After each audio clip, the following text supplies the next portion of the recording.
All the girls in school were absolutely buzzing. Apparently, the new transfer student was a total knockout.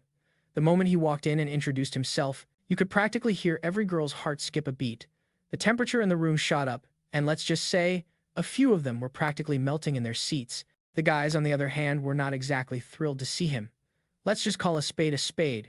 It was pure, unfiltered jealousy. The teacher points to an empty seat near a kid who looks like a rejected member of the Mystery Incorporated gang. And oh boy, he was practically radiating envy. He shoots his buddy a quick look. It's prank time. The plan was super simple. As the new guy walks by, just stick a foot out. Watch him eat the floor. Instant public humiliation for the new kid. A truly brilliant scheme, right? But here's the kicker. They didn't account for one tiny detail. The new kid himself. He saw the whole thing coming and stopped dead in his tracks. Lee Jae-hing thought his timing was absolutely perfect. Whoops, guess not. Our protagonist just gives him this ice-cold stare, so Jae-hing, trying to play it cool, asks, "What are you looking at?" But nobody, and I mean nobody, could have possibly guessed what was actually going through our hero's mind in that silent standoff. That's when the teacher finally piped up, asking, "Why did you stop walking all of a sudden?" Ejun just offers a polite little smile and apologizes before continuing on his way.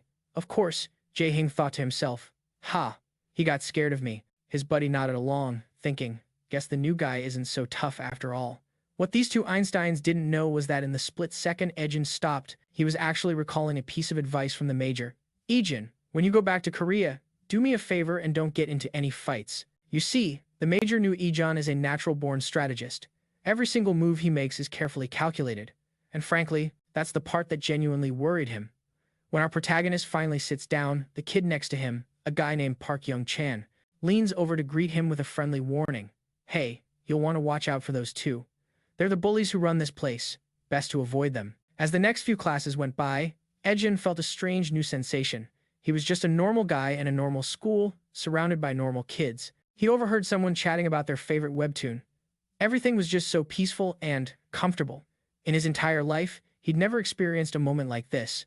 Every memory he had was of running for his life in the pouring rain. The training was absolute hell, and years of it had made him cold and detached. If he closes his eyes, he can still feel it all. But when he opens them again, this newfound peace, it feels incredible. But while his world was finally becoming peaceful, in another classroom, Ejun's sister, Daun, didn't have that luxury. She was happy, of course she was. Her brother was finally home after being missing for 10 whole years, but her happy thoughts were cut short when a blonde girl walked up to her desk. "Hey, Daun," she said, yanking her from her daydream. "I need your gym clothes for class today." Now, Dawn had her clothes, but if she gave them up, she wouldn't have any for herself. The other girl just let out this nasty, mocking laugh. Then she did something that made the whole room go silent. A loud slap echoed across Dawn's face. In her world, Dawn wasn't allowed to ask questions or say no. This was just part of her daily routine. And her classmates, they did absolutely nothing to protect her. And as for Dawn, she just couldn't find the courage to stand up for herself. Later, when it was time to go home, she spotted her brother. He'd come all the way to her school just to wait for her. A bit surprised, she asked if he was waiting for her, and he said, "Yeah, I was hoping we could walk home together." He was quick to add that if she had other plans, it was totally cool and she could just go on ahead. Dawn quickly glanced around, then told him she didn't have any other plans, but you can tell she's a little on edge about walking with him, so Jin, being a good sport, suggests that if she's free, they could just walk home together. She ends up agreeing, and a few minutes later, they're strolling down the street with a whole lot of awkward silence between them. Jin decides to break the ice and just flat out asks if she's feeling awkward too. Daun, clearly caught off guard, immediately denies it, but Jin just smiles and admits it's totally fine because he's feeling pretty awkward himself, which thankfully seems to help her relax a little. Jin then opens up, telling her he was only 9 years old when the accident happened, so his memories of his family, including her, are pretty fuzzy. He figures it must be just as strange for her, since she was only 7 at the time and probably can't recall much either. Daun stays quiet, knowing he's hit the nail on the head.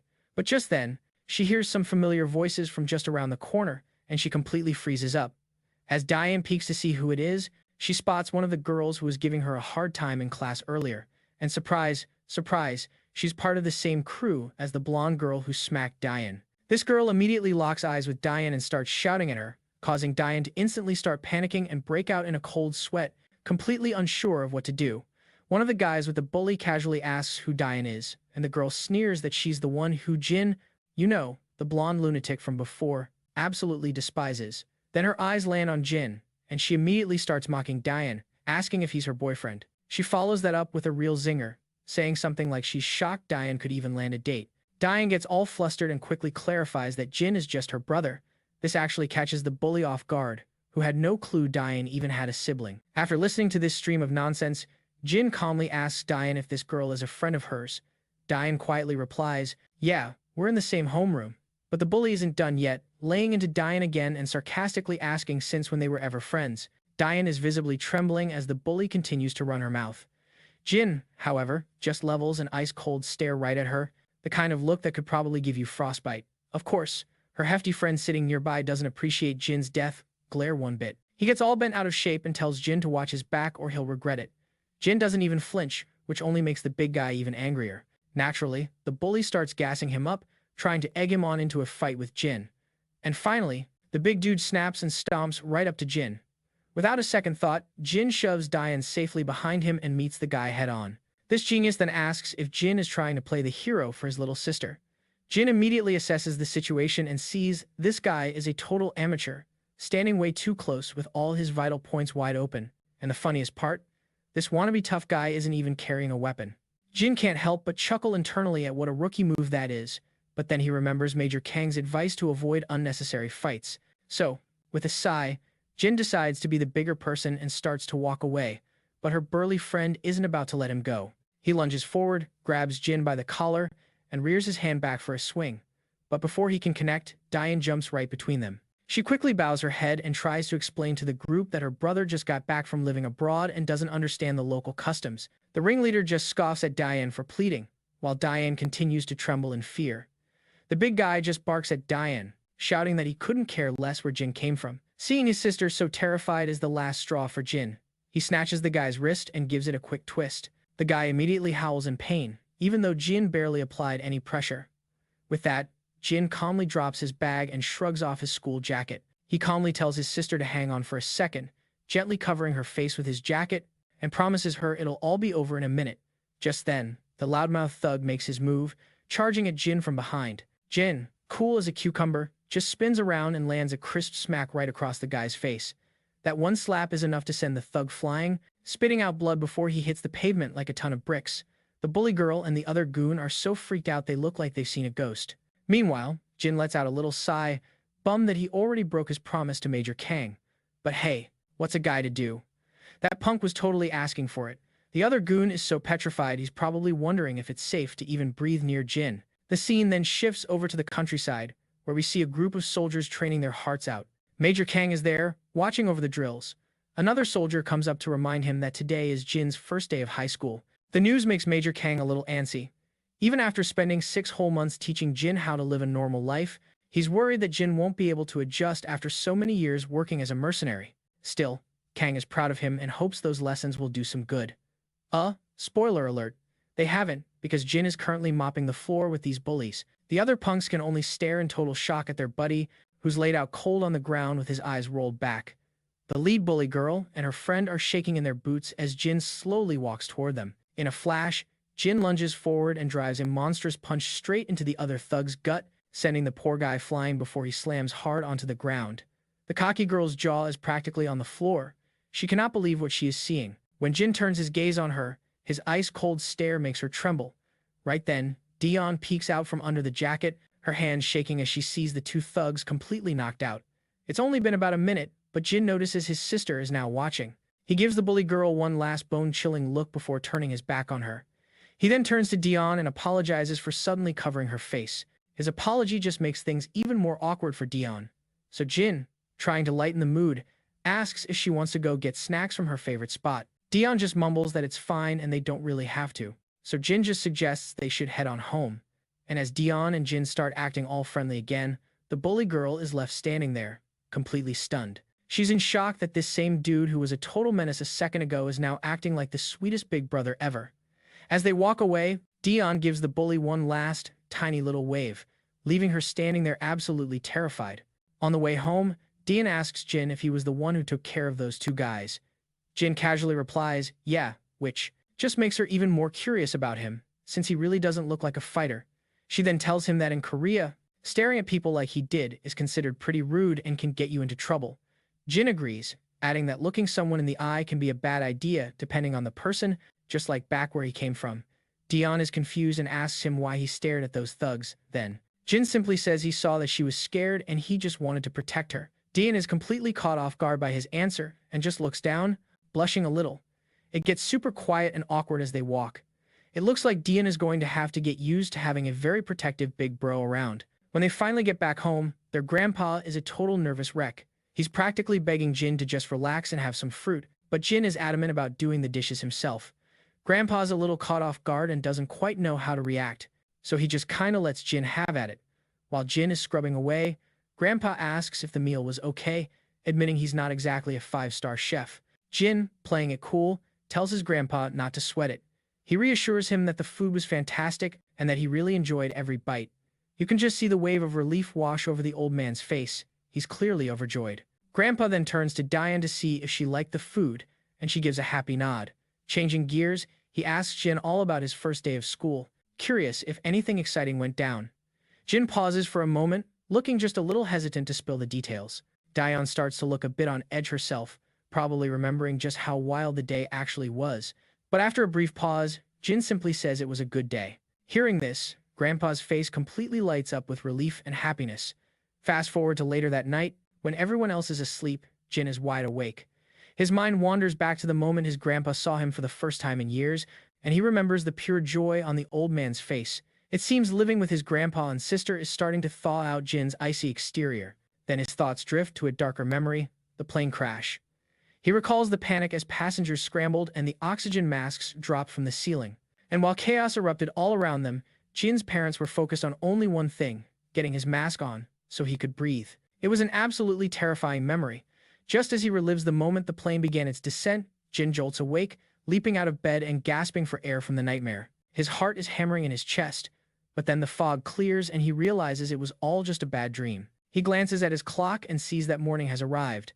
As he sits there, catching his breath, he hears some shuffling coming from the living room. Curious, he gets up to investigate and finds his sister in the kitchen whipping up some breakfast. He asks where their grandpa is, and she explains that he had to leave for work super early. She tells him that grandpa actually took some time off just so he could be there when Jin arrived, but his vacation time is up, so it's back to the grind for him. She finishes getting into her uniform and prepares to head out for the day. Before she goes, she lets Jin know that breakfast is ready on the table and tells him to make sure he eats. After she's gone, Jin just stares at the spread of food she prepared for him. Meanwhile, back at school, we catch up with the main bully and the blonde one, Jin. It looks like Jin has figured out that the new transfer student is none other than Daun's brother. The bully girl, looking pretty nervous, just confirms. Yeah, it's true. Her mind flashes back to her run-in with Jin, and she starts to panic, remembering how he floored 2 of her cronies with a single punch. Jin asks her what she's so spooked about, but the girl is just frozen solid, too scared to even speak. And you know what? I'm getting tired of calling her the bully girl. So, from here on out, we're calling her Chicken Shake. Anyway, Jin keeps pressing Chicken Shake for details on what happened. Finally, Chicken Shake pulls herself together and suggests that maybe, just maybe, they should lay off Daun for a while. She can't get that intense death stare Jin gave her out of her head. It's practically burned into her memory. But even though she's terrified, she tries to convince herself everything's fine since Jin and her brother are the top dogs at school, and nobody dares to cross them. A little while later, we see Daun again, and wouldn't you know it, she gets a solid smack on the back of the head, same as always. She whips around to find Jin and Chicken Shake standing there, clearly looking to start trouble again. Daun just asks them what they want this time. Jin simply tells her to come with them. But when Daun asks where they're going, the cocky blonde gets seriously irritated. She tells Daun to quit the tough girl act and just listen if she knows what's good for her, adding that having a big brother won't save her now. The next thing we see, they're at the school's recycling area, and Daun is getting roughed up pretty bad by the smug blonde. After landing a couple of solid kicks, the blonde tells Daun to just stay on the ground. Daun, struggling to catch her breath, asks why they're even doing this to her. That's when Jin finally brings up Jin. She tells Daun to give her brother a message. Drop the attitude and stop acting like he's all that. She makes it crystal clear that what happens to her brother next isn't their problem, because he's in for a world of hurt. A confused Daun asks if they're going after her brother now. You bet, Jin replies, reminding her that the 2 guys Jin flattened are friends with her own brother. Since Daun and Jai mess with their crew, they aren't just getting a slap on the wrist. They basically poke the hornet's nest. Hearing this, the color completely drains from Daun's face. She yells at them, asking what they're going to do to her brother. For that, she earns a sharp slap across the face. While the slap leaves a red mark, that sting is nothing compared to the gut-wrenching fear she feels for her brother. Daun grits her teeth, forces herself up, and just makes a mad dash out of there, leaving the two bullies behind. The scene then cuts back to the third-year classroom, where the tension is so thick you could cut it with a knife. Even the usual class clowns and troublemakers are dead silent. Everyone's on edge because the school's #1 tough guy just walked in with his crew, and it looks like things with Jin are about to go down. But Jin, he's just sitting there, looking as cool as a cucumber. The two guys who got completely owned yesterday are there too, walking alongside their boss, and right behind them is the head honcho himself, the top dog. Then, as if on cue, Daun bursts into the classroom. She's panting, her face is bruised, and her uniform is all disheveled. Jin immediately shoots up from his seat, his eyes wide with shock as he sees his sister's beaten-up face and torn uniform. The lead bully starts running his mouth, making fun of how concerned Jin's sister is for him. He compares her to his own sister, who he claims just whines and nags him to do things for her. Jin then walks up, adding that she'll only feel bad for her brother when he actually gets his butt handed to him. Meanwhile, Jin is just frozen in place, absolutely horrified to see his sister in such a state. But before we see what he'll do, the scene flashes back to earlier that same morning, when students were just trickling into class.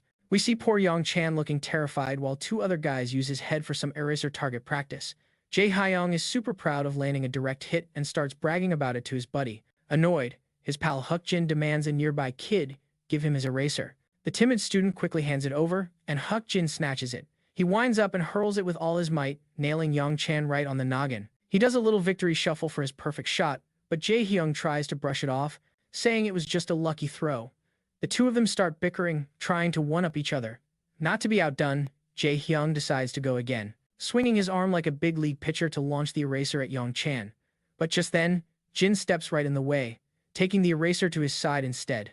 The two bullies are clearly ticked off that their game was interrupted as the eraser clatters to the floor. Jin simply takes his seat next to a terrified Young Chan. Meanwhile, the redhead, Jae Hyung, is obviously getting seriously annoyed. Feeling like Jin is really starting to get under his skin, Hyuk Jin decides it's time they taught Jin a lesson for getting involved, and of course, the redhead is totally on board. Meanwhile, Jin just sets his bag down and casually asks Young Chan if he's doing okay. The poor kid mumbles that he's fine, but you can tell from his pale face that he is 100% not fine. Young Chan just scoots closer to Jin, trying to avoid eye contact with the bullies, and asks if he wants to hang out after school. Jin tells him he can't, since he has to walk home with his sister. This gets the shy kid's attention, and he asks if his sister transferred over with him. Jin says no, explaining that she was already a student here. When Young Chan asks what her name is, Jin tells him it's Daun. Hearing that name, Young Chan looks completely shocked. Jin definitely notices his reaction and asks if he knows her. At first, Young Chan is hesitant to say anything, but then he admits that Daun is having a really hard time at school.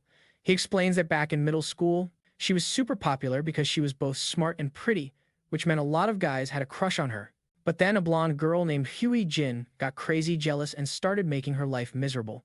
Jin asks if anyone ever tried to step in. Young Chan explains that the bully, Jin, has a brother named Gizu Kim, and he's one of the most notorious troublemakers in the entire school. And to make things even worse, Daun is in the exact same homeroom as Jin.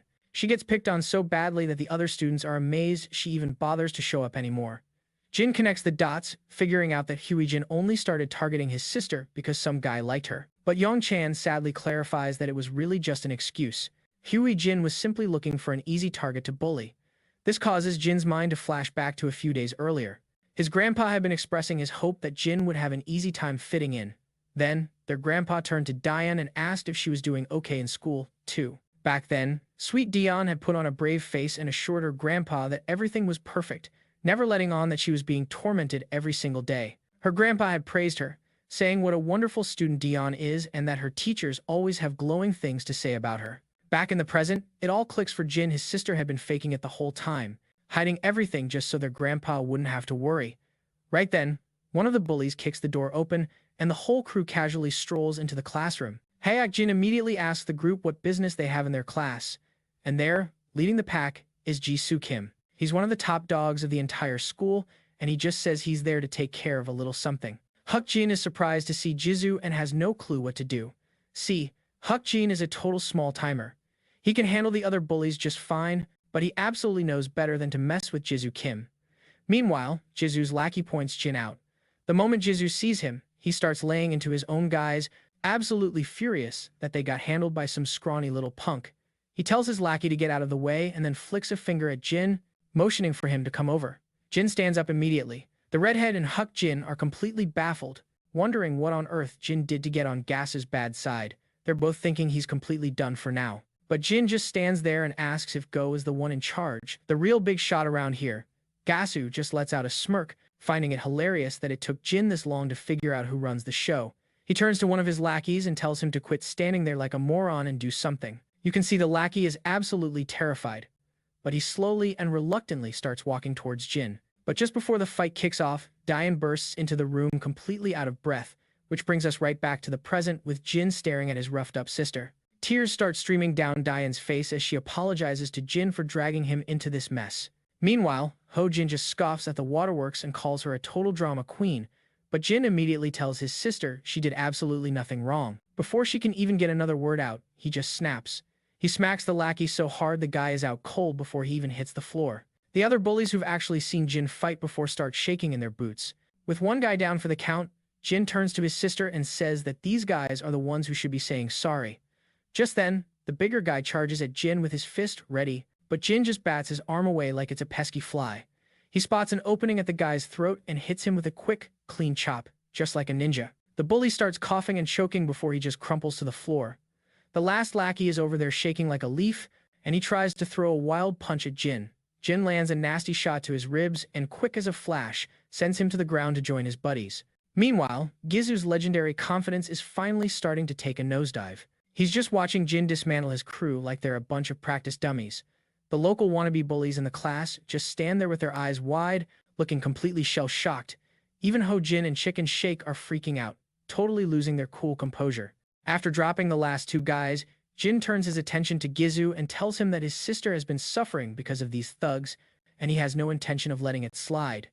Gizu finally pipes up, smirking and admitting that Jin isn't a total pushover after all. Then with that same smug look, Gizu throws a lightning-fast kick at Jin's head, but Jin blocks it without breaking a sweat, which leaves Gizu completely stunned. He obviously didn't think Jin would be that quick, so Gizu throws another kick with his other leg, and Jin blocks that one just as easily. This time, Jin snags Gizu's leg, yanks him in close, and plants a solid punch right in his face. The punch sends a spray of red as Gizu hits the floor like a sack of potatoes. His nose and mouth are bleeding, and he looks up in absolute horror at Jin, who's just standing over him like the Grim Reaper himself. And without a moment's hesitation, Jin delivers a swift kick right to the punk's face, sending even more red flying. The guy who was acting all tough and cocky is now laid out on the ground, totally defeated and utterly humiliated. The entire class goes dead silent. Everyone's eyes are wide with shock as they watch Jin take out one of the biggest bullies in a single move. The two other wannabes are just staring with their jaws on the floor, completely unable to believe that Jin just wrecked a major player like Gizu so easily. The girls are just as freaked out, especially the blonde one. She's stunned, wondering if Jin has always been this strong. Jin then starts walking toward Jin, who looks terrified that she's about to get the same treatment. But before he can do anything, Daun runs over and begs her brother to stop. Jin gently reminds her that Jin and her crew have been giving her a hard time for ages, and that he knows they came after her yesterday, too. The color just drains from Daun's face when she realizes he knows the whole truth, and she just looks down at the floor without saying a word. Then it clicks for her that Jin is doing all of this for her. So, she forces a smile and tells him she's fine and that he should really just stop now. Her brother thinks about it for a second, but he finally agrees and decides to just walk her to her class. As they leave, the whole room erupts in whispers, unable to believe that Gizu, their leader, the supposed top dog, just got totally dismantled by a single guy.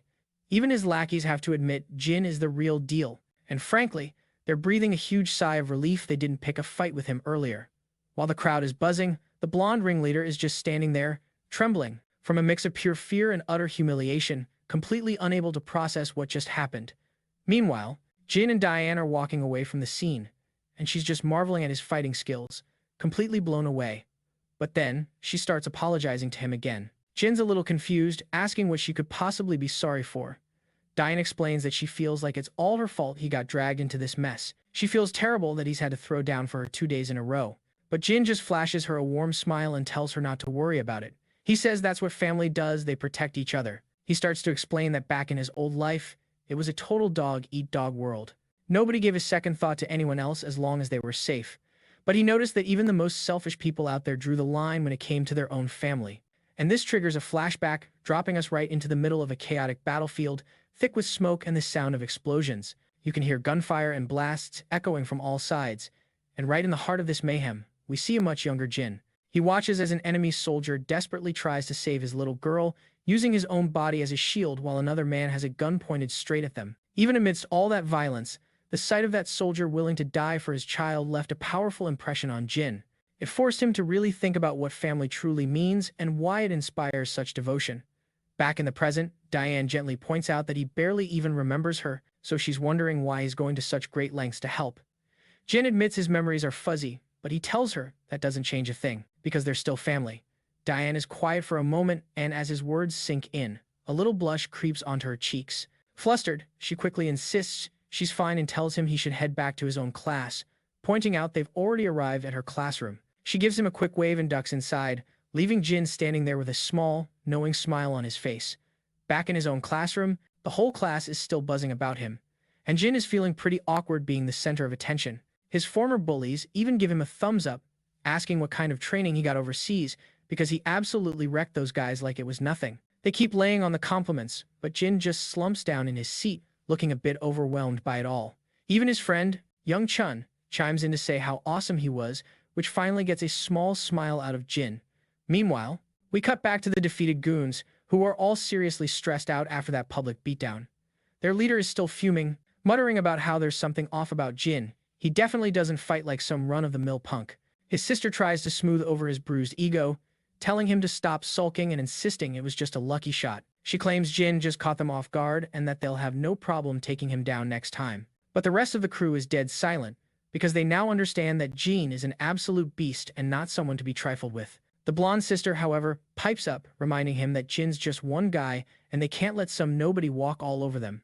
Finally, her brother snaps and tells her to knock it off. He says if she thinks it's so easy, she should go fight Jin herself.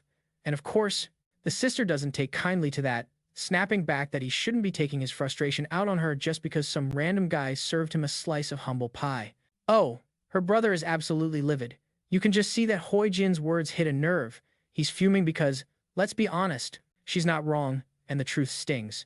Daun shoots him one final, frustrated look, her eyes welling up because she just can't deal with how he's acting. Without another word, she turns around and slams the door shut behind her. As she's storming down the hallway, Chicken Shake hurries to catch up with her. Meanwhile, our resident blonde is still seeing red. She's so ticked off that her whole crew of bullies couldn't even handle one guy. She throws the classroom door open and marches right in. Spotting Daun at her desk, she sneers and asks if she's feeling all high and mighty now that her brother's around. She taunts her, saying Daun can probably just stroll into school without a care in the world and run to Big Brother the second there's trouble. Dan just stays silent, which only seems to make Hoi Jin even more furious. She assumes Daun's giving her the silent treatment now that she has backup. Gritting her teeth, Hoi Jin vows that she's not about to let Daun off the hook just because her brother's in the picture. As evening sets in, the school day wraps up and students start heading home. We catch a glimpse of our girl in the crowd, looking a little downcast. She's lost in thought, replaying the moment her brother stepped in and took on those thugs for her. She recalls him saying they were family and can't help but wonder if this means she can finally breathe easy at school. Her mind drifts to how miserable things have been with Hoi Jin and how she was constantly pushed around, forced to follow her every command like some kind of loyal puppy. Every single time she tried to fight back, she'd just get a slap for her troubles. Suddenly, her brother appears behind her, asking if everything's okay. She jumps, completely startled, but he just explains that he called her name a couple of times and she didn't seem to hear him. His sister quickly apologizes, explaining she was spaced out, and then asks if he was waiting for her again. He nods and admits, "Yeah, I still don't really know the way home." So with that, the two of them start their walk home together, chatting about grabbing some groceries because their grandpa is always ravenous when he gets in late from work. As they're making their way down the street, our favorite troublemaker is lurking right behind them. She looks absolutely enraged and just can't stomach the sight of our girl looking happy. She's just biding her time, waiting for the perfect chance to knock that smile right off Dun's face. And just like that, we see the two of them shopping at a local market. Dean is having a tough time trying to figure out what to get, and You can see other shoppers starting to stare. It seems like every girl in the place has her eyes glued on our guy, and Dawn definitely notices all the female attention he's attracting. She knew he was a big deal at school, but apparently, he turns heads no matter where he goes. Just out of pure curiosity, Daun finally works up the nerve to ask her brother if he ever had a girlfriend while he was living overseas. The question completely throws him for a loop, and he has this look on his face like he's never even heard the word girlfriend in his life. Seeing his total confusion, Daun clarifies that she means, a girl he was dating. He just flat out says he's never had one. This prompts his sister to say he really should consider it, especially since girls seem to flock to him. He's quiet for a moment, and then he says that he's just always been too busy for that kind of thing. Daun totally gets it, since he's had his hands full just adjusting to a new country. And that's when he turns the tables on her and asks if she's ever had a boyfriend. The question totally catches her off guard, and she quickly admits she's never had one either. When he asks why, she just says she's been super busy too. So when they get back home, it turns out their grandpa gifted our guy a brand new Samsung Galaxy. He's a little bummed though, because he was really hoping for an iPhone. But grandpa is quick to set him straight, telling him iPhones have awful battery life and that a Samsung is just a better phone. Period. Especially since every other kid has an iPhone anyway. It's a funny little jab, as if having a Samsung is going to make him stand out from the crowd. Dee-Hi, on the other hand, is absolutely thrilled. She actually wanted a Galaxy, and she can tell right away that it's the latest model. As our hero starts playing around with his new phone, their grandpa mentions that he already went ahead and saved his and Dion's numbers in it. Dahi's pretty shocked that her grandpa managed to do that all by himself, since she's normally his go-to for tech support. Grandpa quickly clarifies that the salesperson gave him a hand. He adds with a little smile that he's heard young folks these days really get a kick out of unboxing things themselves, so he was hoping our guy wouldn't mind that he had to open it up to put the numbers in.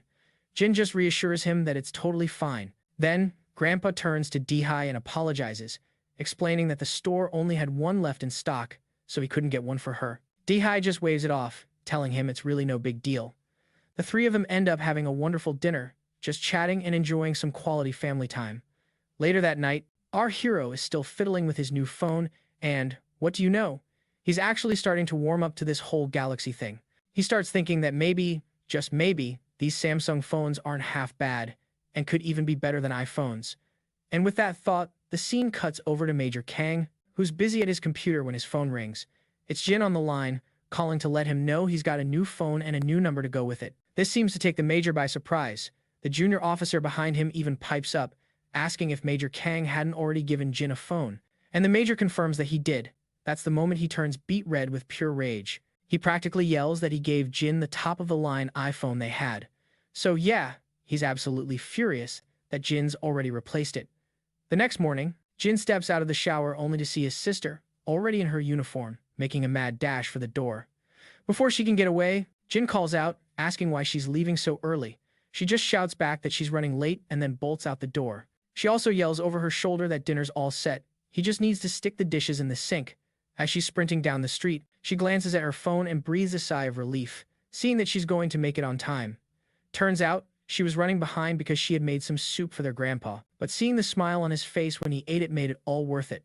She's just glad she could do something nice for him. But her happy little moment is shattered when someone brutally kicks her in the ribs, sending her sprawling to the ground. Looming over her are three girls in hoodies and masks, their faces hidden. The one in the lead tells Dion she needs to watch where she's going, claiming she almost broke her ankle on her. It's pretty clear they're just trying to pick a fight. They demand that Dion apologize for this thing she supposedly did. The poor girl is so scared, she just quickly nods and tells them she's really sorry. But that's not good enough for the ringleader, who slaps Dihun hard across the face, telling her to apologize like a pathetic, whimpering dog. Just then, one of the other girls, the one with the ponytail, chimes in and suggests they all hit up a karaoke bar to blow off some steam. Another girl is quick to agree, saying they should all go relax and have a little fun.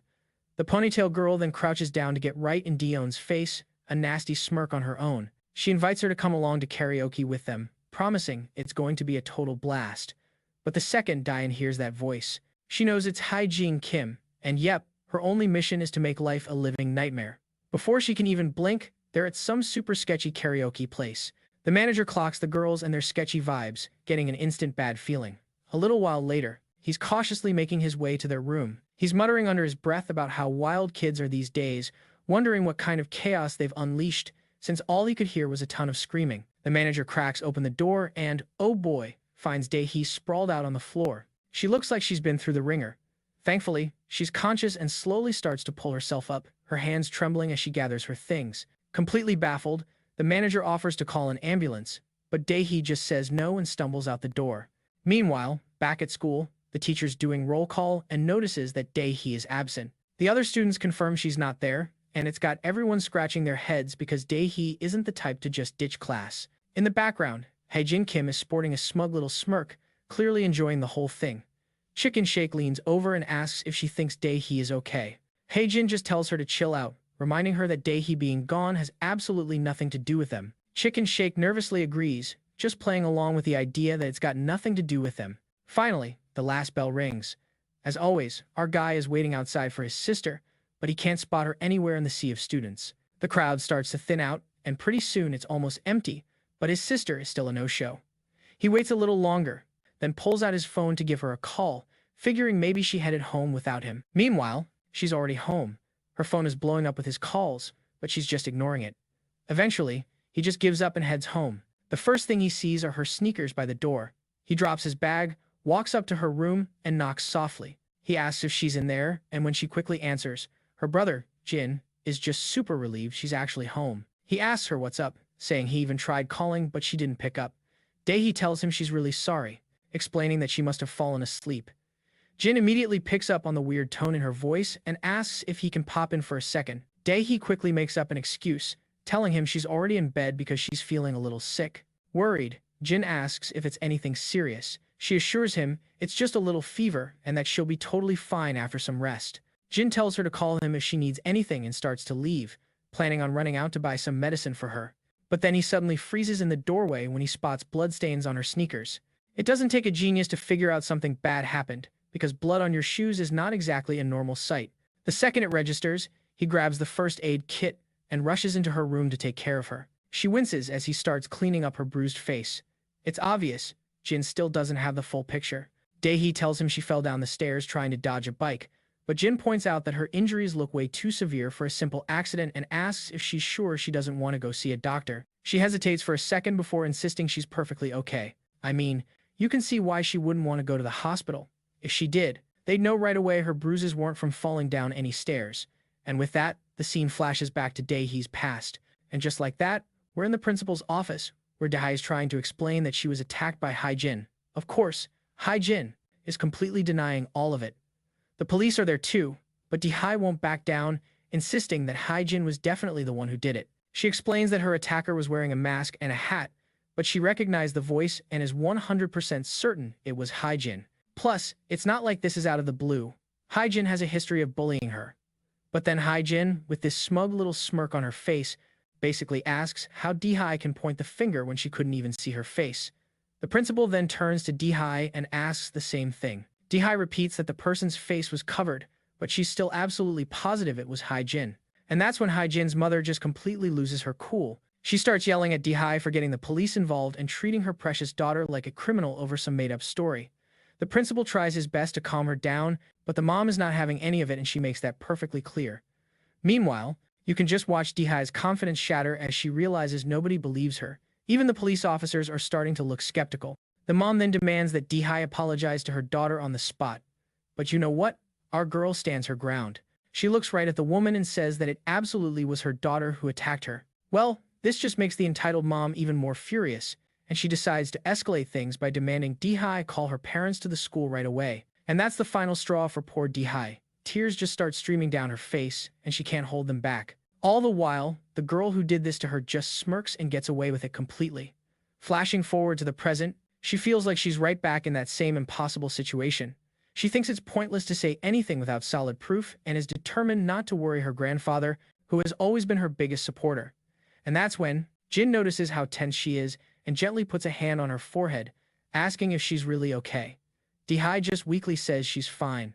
Jin notes that it doesn't look like any bones are broken, but those bruises look pretty nasty and are definitely going to be sore for a couple of days. She just nods, a little surprised at how good he is at first aid.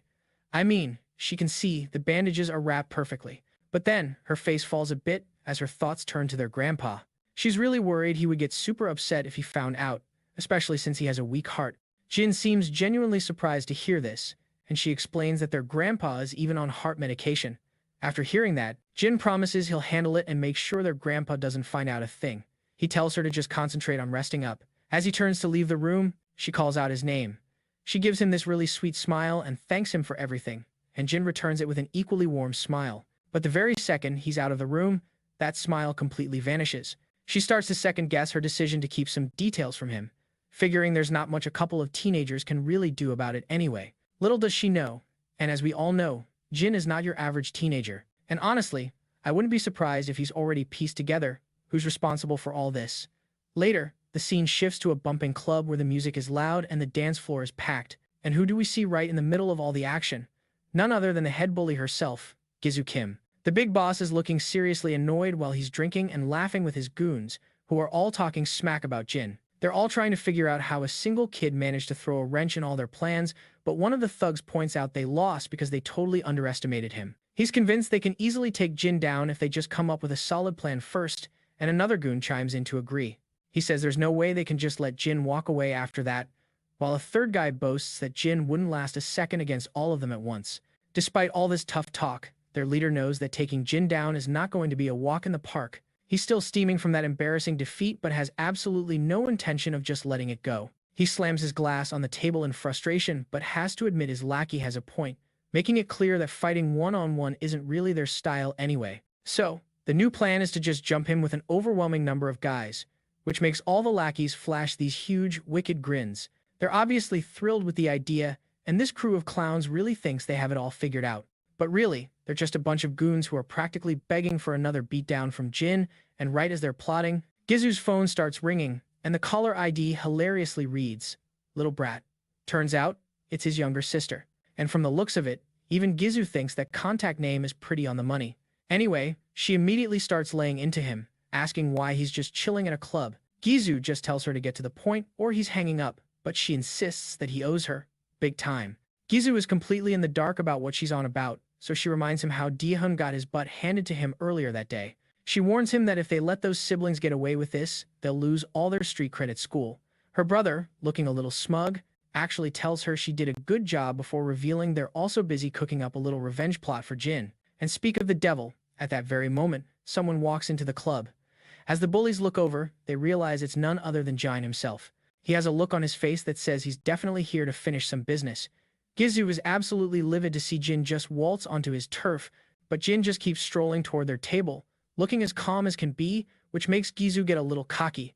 He's thinking this is great, since it saves them the trouble of having to hunt Jin down. But Jin isn't here for a friendly chat, and without wasting a single second, he grabs one of the goons by the face and promptly introduces him to the edge of the table. Another goon tries to rush him, but Jin's hand is a total blur, and a single punch is all it takes to basically rearrange the guy's ribs. The bully leader and his crew can only clench their jaws as they watch their guys get taken out one by one. The rest of them charge at Jin, but our hero here stays as cool as a cucumber. As they get close, he sends one of them flying with an effortless-looking kick, like a total boss. Next, he snags a guy with bright purple hair and smashes him down onto the table with a seriously painful-sounding thud.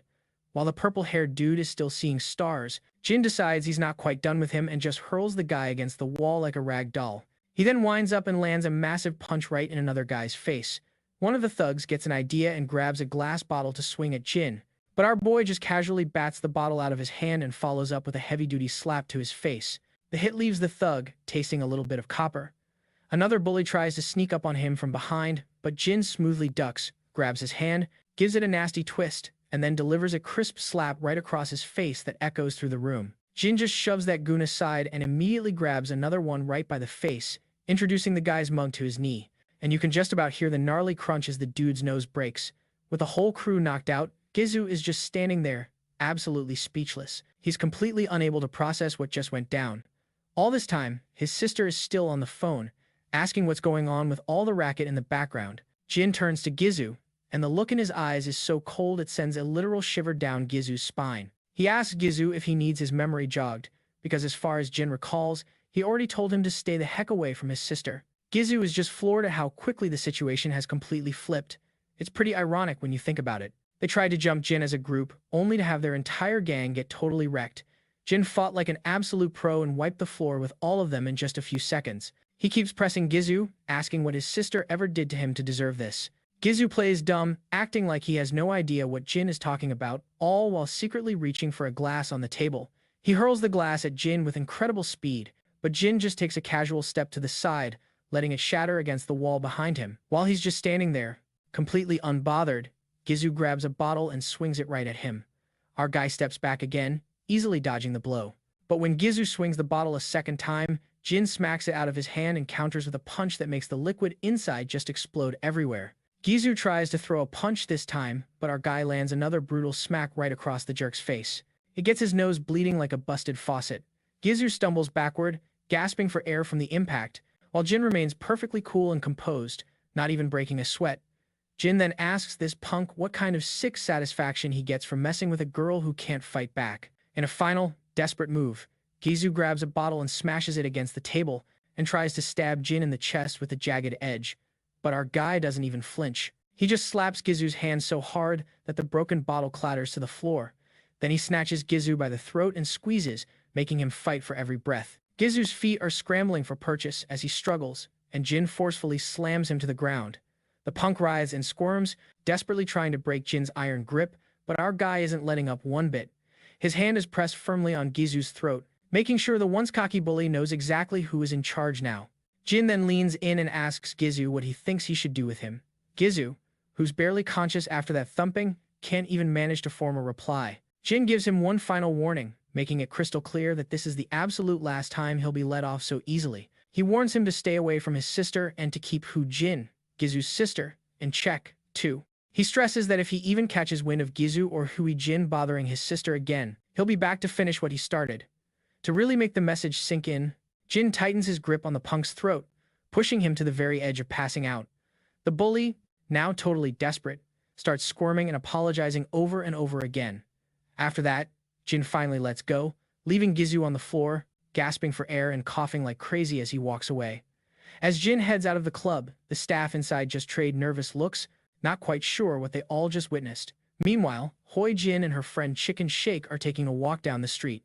Jin suddenly gets a really bad feeling and starts to worry that her brother might be in some kind of trouble. So, just as they reach the club, they hear footsteps on the stairs, and who do they see? Jin, just strolling away like nothing happened. Jin is completely stunned and doesn't know what to do. She screams for Jin to stop, probably figuring she can play it cool since there's no proof she was behind today's fiasco. But Jin, he doesn't even slow down. Okay, now Jin is starting to get seriously spooked. She starts backing away, but of course, she trips and lands right on her butt. While she's nursing her shoulder, Jin's phone rings. He takes a look, it's his grandpa. After a quick chat, he just turns around and heads home without saying a thing, leaving everyone in the dust, wondering what in the world is going on in his head. When Jin finally makes it to the club room, it's a complete train wreck. Her brother and his buddies are all banged up. She immediately starts tearing into him, yelling about how he let Jin wipe the floor with him again. But her brother is just too exhausted to argue. He just cuts her off, telling her to stay far away from Dae-hyun from now on. Jin, completely clueless about how serious this is, just keeps arguing back, asking what he's even talking about. That's when her brother, looking absolutely fed up, finally loses it. He grinds his teeth and screams at her to stay the heck away from our boy's sister. But Jin doesn't let up, yelling back and asking why he's so terrified of that creep. That was the last straw. Her brother's eyes practically bulge with fury. He tells her point blank that if she doesn't back off from Dae-hyun, he will personally rearrange her face. Yikes, this family has a seriously twisted way of dealing with problems. It's wild how casually they talk about hurting each other. Jin is genuinely shaken by her brother's threat and just breaks down crying. So, we cut back to our guy, who meets up with his grandpa again. They find a nice, quiet bench in the park to have a seat. The first thing Grandpa does is apologize for pulling our boy away from his friends, but our guy just waves it off, saying it's no big deal. The old man then gets this really sad look on his face, mentioning how Dae-hyun got hurt and that our boy was the one who bandaged her up. Our guy confirms he did, and his grandpa explains that her injuries are pretty bad, but she's refusing to go to the hospital. He opens up about how tough it was to raise Dae-hyun all on his own. He admits he never really knew the first thing about taking care of a little girl and was always working just to put food on the table. And he's just so incredibly grateful that she's grown up to be such a wonderful person, mostly on her own. Thinking back on everything, Grandpa feels like Dae-hyun gave him so much more than he ever gave her. He says he lost everything in that accident, and after the plane crash took it all away, Dae-hyun became the one and only reason he had to keep going. It just breaks his heart to see her hurting like this, especially since she won't tell him why. He wonders if she thinks he's just too old to understand. He mentions how people always say kids drift away from their parents as they get older, so he figures it must be even harder for her to open up to her old grandpa. But our boy immediately jumps in, telling the old man he's completely overthinking things. He points out that it's crystal clear how much his grandpa loves Dae-hyun, and he's absolutely sure she loves him back just as fiercely. He tells his grandpa to stop worrying and promises he'll keep an eye on her at school. Hearing this, the old man finally looks a little relieved, and you can see he's genuinely happy to know that Dae-hyun has someone like a big brother looking out for her. Then the scene switches over to the Amia Medical Examination Center. Inside, we find Gizu all bandaged up from his little scuffle.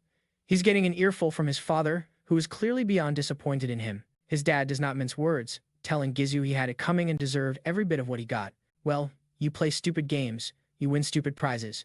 His mom, who is quite the character, immediately starts laying into her husband. She's in disbelief that their son is in the hospital and that's all he's got to say. She tells him he should go find the punk who did this and give him a piece of his mind. She also throws in that this is the same guy who supposedly broke Hyejin's arm, too. Honestly, the whole situation is a total mess. Hyejin is so manipulative that she actually blamed her own little accident on our hero. We all know she just tripped and hurt her shoulder, but instead of owning up to it, she's pointing the finger at him for everything. The father finally cools his jets and lets out a long sigh, while the concerned mother tells her son to just focus on resting up and recovering. As they're about to leave, the mom mutters that if she ever gets her hands on the kid who hurt her son, he's going to pay. The second they're out of the room, Gizu asks his sister why in the world she had to tell their parents everything. He explains that by doing that, she's just made things a whole lot worse for him. He's completely humiliated, thinking everyone will assume he went crying to his parents after getting into a fight. His sister fires back, asking how she was supposed to explain her brother being in the hospital and her own arm being broken. Gizu gets pretty heated and demands to know if Jin was the one who hurt her arm. She, of course, remembers tripping and falling, but she conveniently leaves that detail out. Instead, she just says Jin was responsible. It's really something, how she just shifts the blame without a second thought. With that, she quickly gets up and tells him to just stay there and get better. She says she'll make sure they finally understand exactly who they're dealing with, leaving Gizu wondering if provoking our guy again is such a smart move. Meanwhile, we cut back to their parents. The mother reveals she just got off the phone with a Mr. Cha. Her husband asks why she's making things so complicated, telling her to just let the school take care of it. The mom snaps back that it's already Saturday, and she's not about to sit around and twiddle her thumbs waiting for them to do something. She yells, pointing out that the school won't bring about any real justice for what happened to their kids. At most, they'll probably just get a suspension or maybe an expulsion. The husband continues to argue that she has no business calling Mr. Cha. He says this isn't something for Mr. Cha to handle personally, but she reveals she already has a history with him. Apparently, he's been handling their family's dirty work for years. All the while, Hyejin is eavesdropping and looking pretty smug about her mom contacting Mr. Cha. She knows that Mr. Cha is the intimidating enforcer who works for her father, and she's confident this will be the thing that finally puts an end to these troublemakers for good. The scene then cuts to a seedy-looking place where a man is anxiously flicking his lighter. He's clearly on edge. A couple of his thugs walk by, looking less than thrilled. They're grumbling about being ordered by the boss to sort out some teenage drama. It's clear none of them are happy about this assignment. Heck, even the boss himself isn't excited about dealing with a high school squabble. But hey, a job's a job, even when it involves wading through a bunch of teenage nonsense. The scene then flashes back to a luxury Mercedes speeding down the road.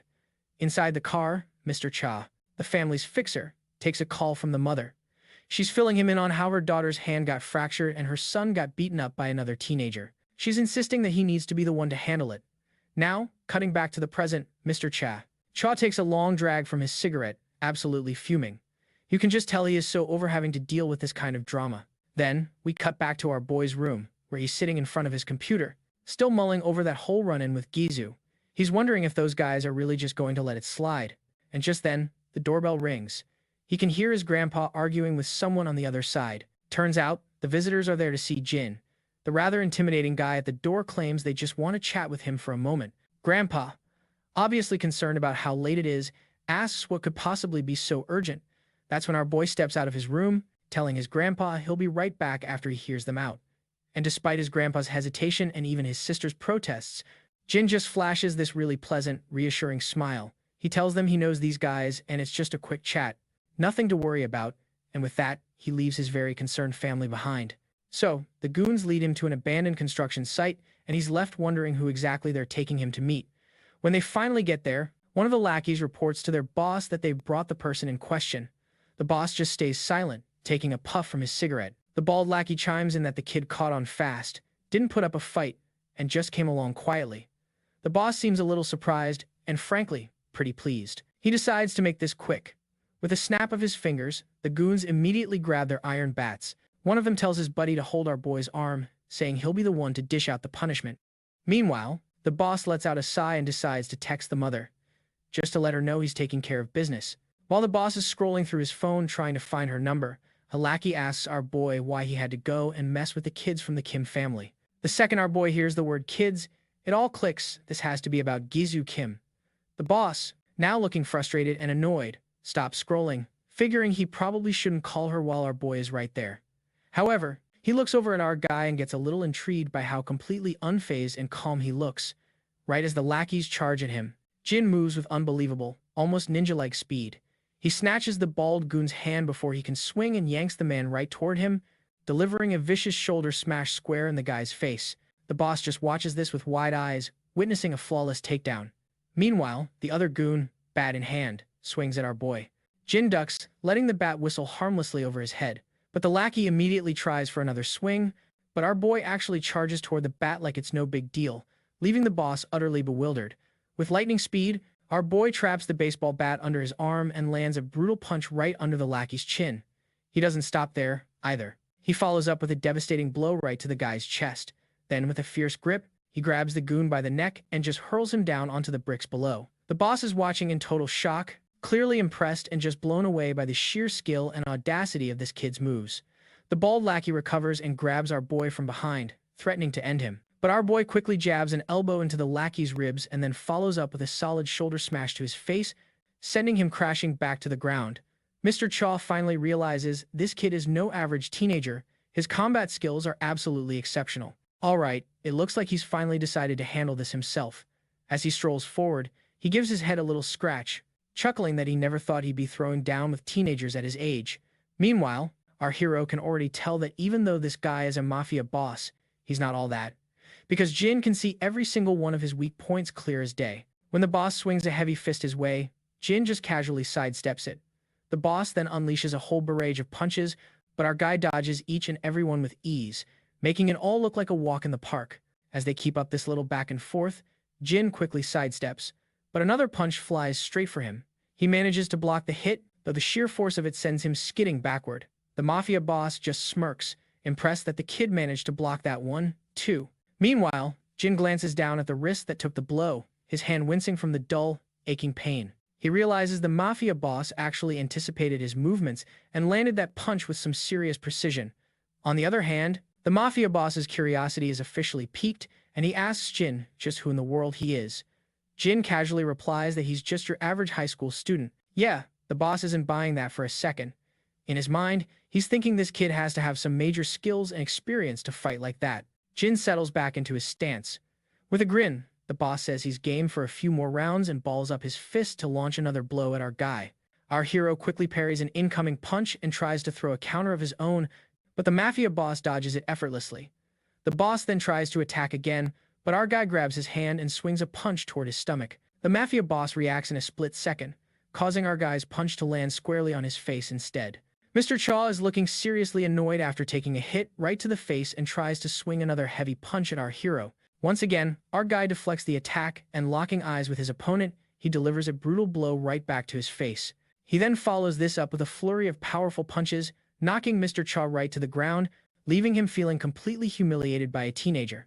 It's honestly kind of weird to see a mob boss who prefers to throw hands instead of using a gun. Anyway, after Mr. Chaw is defeated, he actually grins, noticing that our hero doesn't seem the least bit rattled by the fight. He has no clue where this kid came from, but he's pretty sure the Kim family picked a fight with the absolute wrong person. The scene then shifts over to the agency known as National Assembly member Imbi Kim. Inside the building, two guards are posted outside an office, and inside that office, we see Mrs. Kim and Mr. Kim. The woman is asking her husband why. Mr. Chaw hasn't called back yet. She's getting more impatient by the second and tells him to just call the man himself. Mr. Kim replies that she just needs to wait and that Mr. Chaw will call them back as soon as he's finished dealing with our hero. On the other hand, we also catch a glimpse of their daughter, who lets out an exhausted sigh, and right on cue, the telephone starts to ring. The impatient woman immediately tells her husband to put the call on speaker so she can hear all the details for herself. Mr. Kim starts off by apologizing to Mr. Cha, saying he's sorry for the completely ridiculous favor his wife had asked him to do, but the woman, however, jumps in and starts arguing loudly, insisting that their children were attacked, so she doesn't see how the request could possibly be called ridiculous. To everyone's complete surprise, Mr. Cha says that he's actually the one who should be apologizing. A confused Mr. Kim asks him what he means, and Mr. Cha drops a bomb. It turns out their kids messed with the wrong guy, because Cha himself got completely owned by our boy. This news absolutely floors Mr. Kim. From what he knows, Mr. Cha is the top enforcer around, and it's just unbelievable that he lost to some high school kid. Right at that moment, the office door starts shaking as someone tries to muscle it open. Both Mr. and Mrs. Kim stare nervously at the door. When it finally gives way, they see their guards knocked out on the floor, leaving the couple completely stunned and on edge. Even their bratty daughter leaps from her chair when they see Jin just casually strolling into the room. The door slams shut behind him, leaving their unconscious bodyguards on the other side. Mr. Cha, who's still on the phone, instantly gets that Jin has successfully crashed their party. He just leans back and lets out a sigh of total defeat. He's still trying to process the fact that he was taken down by a single teenager. Now he's just worried about how to clean up this entire mess. Inside the office, Hoi Jin jumps to her feet as Mrs. Kim starts screaming at Jin, demanding to know if he's the one who hurt her precious children. Meanwhile, the man behind the desk wants to know how in the world Jin got into his office. That's when this delightful woman starts grinding her teeth, clearly ticked off that her husband isn't freaking out as much as she is. The husband, however, stays cool as a cucumber and asks again, a bit more firmly this time, how Jin managed to get past his security. Jin just gives a little shrug and says he kinda just walked past the guards at the entrance. Mr. Kim is now even more shocked and bewildered, unable to figure out how Jin could possibly defeat Mr. Cha and all of his security guards. What's really bugging him, though, is how Jin even knew where to find him. The mother starts screeching again, telling Jin to drop the attitude. She immediately starts dialing for help, ready to report Jin for laying hands on her kids and breaking in. In the meantime, Hoi Jin is feeling pretty smug about her mom's little power play. She figures getting the cops involved is a genius move, thinking that even if Jin is a great fighter, he can't fight the law. The arrogant mom then tries to scare Jin with her threats, boasting that she'll call the police or even the DA, because Jin obviously has no clue who he's messing with. Jin, completely unfazed, calmly replies that he has a pretty solid idea. He points out that her husband is a second-term assembly member who's in the middle of a re-election campaign. The woman just scoffs, asking if he knows all that, then why on earth did he go after her kids? On the other side of the room, Hoi Jin lets out a smug little sneer, feeling like they've got Jin trapped, and quietly tells him that the game is over. The operator picks up the call and the lady starts shouting into the phone, demanding that officers get to Kim's office immediately. But before she can get another word out, she goes dead silent when she hears something she really wasn't expecting. As it turns out, Jin is playing the unedited video from the karaoke room, showing Hoi Jin and her crew ganging up on his sister. This undeniable proof leaves Hoi Jin totally speechless, her eyes bugging out in pure shock. Mr. Kim doesn't say a word, looking absolutely devastated. The sound of Dean's screams, begging them to stop, fills the room as the video shows those awful girls continuing to wail on her. When she sees the cold, hard proof, Mrs. Kim's jaw just about hits the floor, and she quickly ends the hotline call, promising to phone them back. Meanwhile, Hoi Jin completely loses it, screaming at Jin and demanding how in the world he got his hands on those files. Jin stays quiet for a beat, and then we get a quick flashback to outside the Kim family home. Right inside one of the rooms, we see Jin playing It's revealed that there are dozens of these unpleasant videos circulating, hinting that many more incidents probably happened off camera. Now, it's getting serious. Civic groups and politicians are jumping in, proposing a special bill to make sure the culprits are brought to justice. Gizu starts to lose his cool, and the reporter piles it on, mentioning the nation is especially horrified to find out the culprits are the children of candidate In-bae Kim. It's pretty clear that Dad is in a world of trouble, and it's all thanks to his wonderful wife who escalated the situation to this masterpiece of a disaster. And considering Haejin's brilliant plan was to get our grandpa fired, you could say they're getting a taste of their own medicine. Meanwhile, we jump back to our boy getting absolutely grilled by Mr. Cha, who's demanding to know why he torpedoed the deal they'd just made with the Kim family. Our hero's mind zips back to the past, recalling the moment he learned just how deep the Kim family's political connections really were. He knew there was almost no chance things would have wrapped up neatly and quietly, so he did what he had to do. Back in the present, he flat out admits that he didn't stick to their agreement. Mr. Cha raises an eyebrow, asking if he honestly believes the Kim family will just let him get away with this. Our guy just coolly says that he's probably the least of their worries at the moment. And, hey, it looks like he's spot on, as the reporter drops yet another bombshell. This time, it's about newly uncovered evidence of In-bi Kim's alleged involvement in money laundering, taking bribes, and election fraud. The evidence is so solid that even his own political allies are calling for a thorough investigation, all of them scrambling to distance themselves before the whole party goes down. The moment Mr. Kim hears that, he just crumples onto the bed like a rag doll. Back with Mr. Cha, the gears are turning in his head. He's starting to suspect our boy might have dug up some dirt on his past, too. And Mr. Cha definitely doesn't want his business splashed all over the news like the Kim family, so he quickly asks just who our main character really is. Our boy just casually replies that he's nothing more than an average teenager, which gets a smirk out of Mr. Cha for that completely ridiculous answer. He notes that literally nothing about Jin is average. The scene then switches over to the classroom, where the girls are all blushing and getting nervous just looking at Jin. You can see them whispering back and forth, trying to dare each other to go up and ask him something. But, of course, nobody is brave enough to make the first move. While Jin's just lost in his own world, his phone starts to buzz. It's Diane, calling to let him know she can get home by herself today, and she tells him he should take a break and go hang out with his friends. Jin is actually baffled by the concept of hanging out and has no idea what that even entails. And as if on cue, his friend Yongchan appears, who pops up and gives him a friendly greeting. As Yongchan takes a seat, he asks if Jin is busy today, but our hero just stays quiet. Jin's silence makes Yongchan answer his own question, remembering that Jin always walks his little sister home and must be busy. But as it turns out, today is a little different. So, Jin lets his buddy know he's actually free today, and you should see Yongchan's face, it totally lights up. They make plans to hang out after school, but Yongchan's good mood evaporates the second he hears an all-too-familiar, unpleasant voice. As the camera pulls back, we see the class's two resident wannabe tough guys stepping into frame. Turns out, they've heard the rumors that Jin is the whole reason Gizu Kim is skipping the country, which is news to Yongchan, who looks completely floored, and so does everyone else in the room. The bullies start dishing the dirt, saying that even though Gizu and his sister were all set to move abroad, they're now stuck because their entire family landed in some serious trouble after some private information got out. Our guy Jin immediately tries to shut it down, telling the bullies they've got the story all wrong, but Jae-hung chimes in, saying, "Hey, no need to be so modest.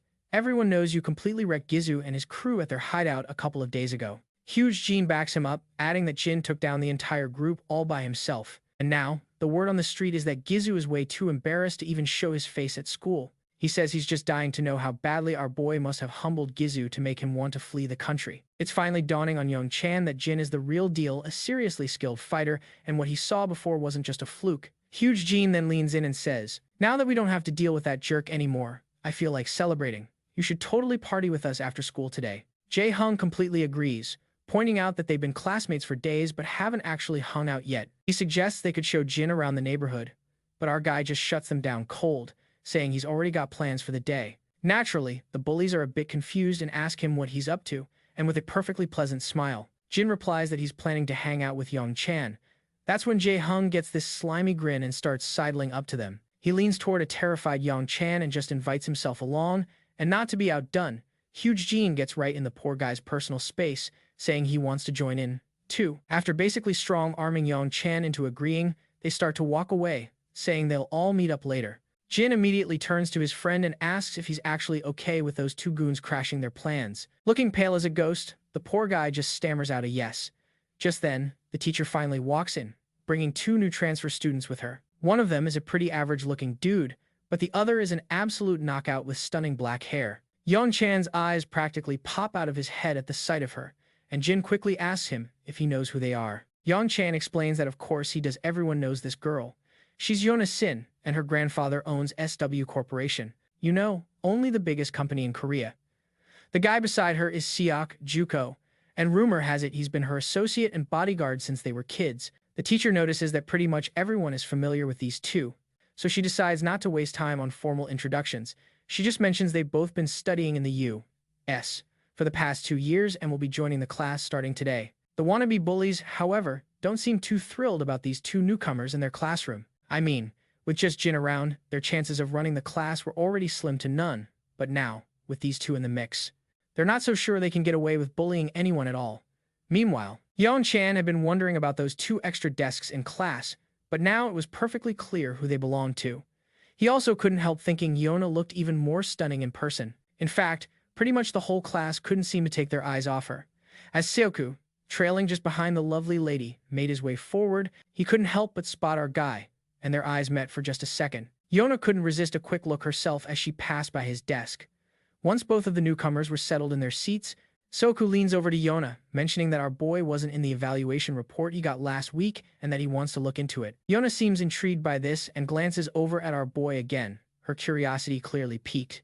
He notices her looking his way, and when he turns his head, he sees her flashing him a little smile, but instead of returning it, he just turns away. That little move seemed to tick her off, probably because she didn't get a smile back. Anyway, Yang Chan jumps back into their conversation, asking if he has a particular spot in mind to hang out. Jin says he's good with anywhere, so Yang Chan suggests hitting up the game room. You know, it seems like the phrase game room unlocks some old memories for our boy, just as his friends are explaining how it's right nearby and recently upgraded all its PCs. And that's our cue for a flashback, where we hear the commanding voice of a senior officer informing a group of soldiers that they're starting today's session of their practical life training program. He explains that there is one thing every Korean teenager absolutely has to know about, and that's the game room. This is the very first time our boy has ever heard of such a place. The senior goes on, explaining that game rooms are basically places that rent out personal computers for an hourly fee, and they're a huge hit with both students and adults. Our boy, ever the curious one, asks what in the world people do there. The senior lays it out, while some people just browse the internet or watch some, let's say, not safe for work videos. Most people are there to play games. For the average high school kid, over 90% of them are logging on to play some kind of computer game. The senior then gives them a rundown of the most popular ones. First up is Legends of League, and right after that is Battle Royale. Flashing back to the present, our boy realizes he can finally put all that intel from the major to good use. Meanwhile, Yan-chan chimes in that they can also grab some ramen there and maybe check out a coinza afterward. Looks like coinza is another one of those modern life terms our boy learned back in his military days. His senior officer had explained that high schoolers are always hanging out at coin karaoke places, which everyone just calls coinza for short. These places basically let you sing your heart out for just a few coins. Major Kang had advised our boy to prepare a few songs to sing, just in case he ever went to one, and even promised to send him a list of popular songs for kids his age. So as our guy starts brainstorming, trying to pull a song title out of his memory banks, his friend is sitting beside him looking a bit nervous, wondering why Jin is suddenly looking so intense. When the bell rings, signaling the end of the day, the students all head out, and that's when we see this beauty again. And, as always, she's got her lackey with her. Apparently, the topic of conversation is our boy. They found out that he just transferred a few days ago, is 18 years old, and also happens to be Daun Yu's older brother. Yona is completely shocked to hear Daun has a brother, since she was convinced her only family was her grandfather. Seiku confirms it, explaining that Daun has been living with her paternal grandfather ever since her parents and brother died in a plane crash, which makes Yuna ask the obvious question. How can she still have a brother? Saichuko says that it's a bit of a stretch, but apparently, her brother, who was supposed to be gone for good, just reappeared right before their school transfer. He suggests it might be a good idea to do a little background check on our guy. Meanwhile, it's getting pretty late, and we find our main character just taking a quiet walk by himself. His phone keeps buzzing with notifications from his new friends, who are clearly having a blast at the arcade. This takes us to a quick flashback of the gaming club with Hoopchin. Our boy, Jae Hyung, and Young Chan are all just kicking back. Everybody's just floored by how Young Chan basically carried the whole team to victory. Ji Hung even asks what his rank is, guessing it's gotta be something high like Diamond or Master. But their jaws hit the floor when Young Chan shyly admits he's actually a challenger-ranked player. From that second on, the way they all acted around Young Chan did a complete 180. Back in the present, even our main character finds the sudden shift a little weird as they all keep gushing in the group chat about Young Chan's incredible rank. As he's staring at his phone, his sister walks up. He immediately asks her what she's doing out and about. She explains they ran out of trash bags at the house, so she popped out to grab some more and picked up a few snacks while she was at it. Our guy offers to carry the bags for her, but his sister, sweet as ever, tells him it's no big deal. She then asks if he was just out with his friends. He confirms that he was, and you can just see a wave of relief wash over her.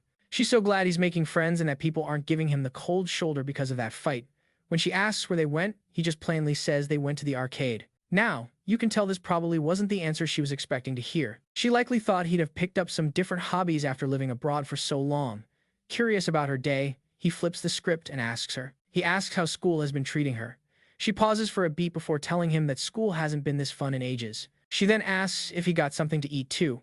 He nods, saying they had a great time at the arcade, which had every snack you could imagine. He then asks what her plans are for the rest of the night, and she says she's just waiting for Grandpa to get home so they can have dinner together. Our hero then asks if he can join them, which seems to confuse her a little, since she figured he'd already eaten. He awkwardly admits he's still kinda hungry, but of course, we know he's just looking for an excuse to have a nice family dinner. When they arrive home, the table is covered with an incredible spread of food, and it looks like they're all having a wonderful time eating together. It does seem a little odd, though, that their grandpa works a simple security job, yet they seem to eat like this all the time. How they manage it is a bit of a mystery, but as they're all just enjoying the meal, our boy's mind flashes back to his days as a mercenary.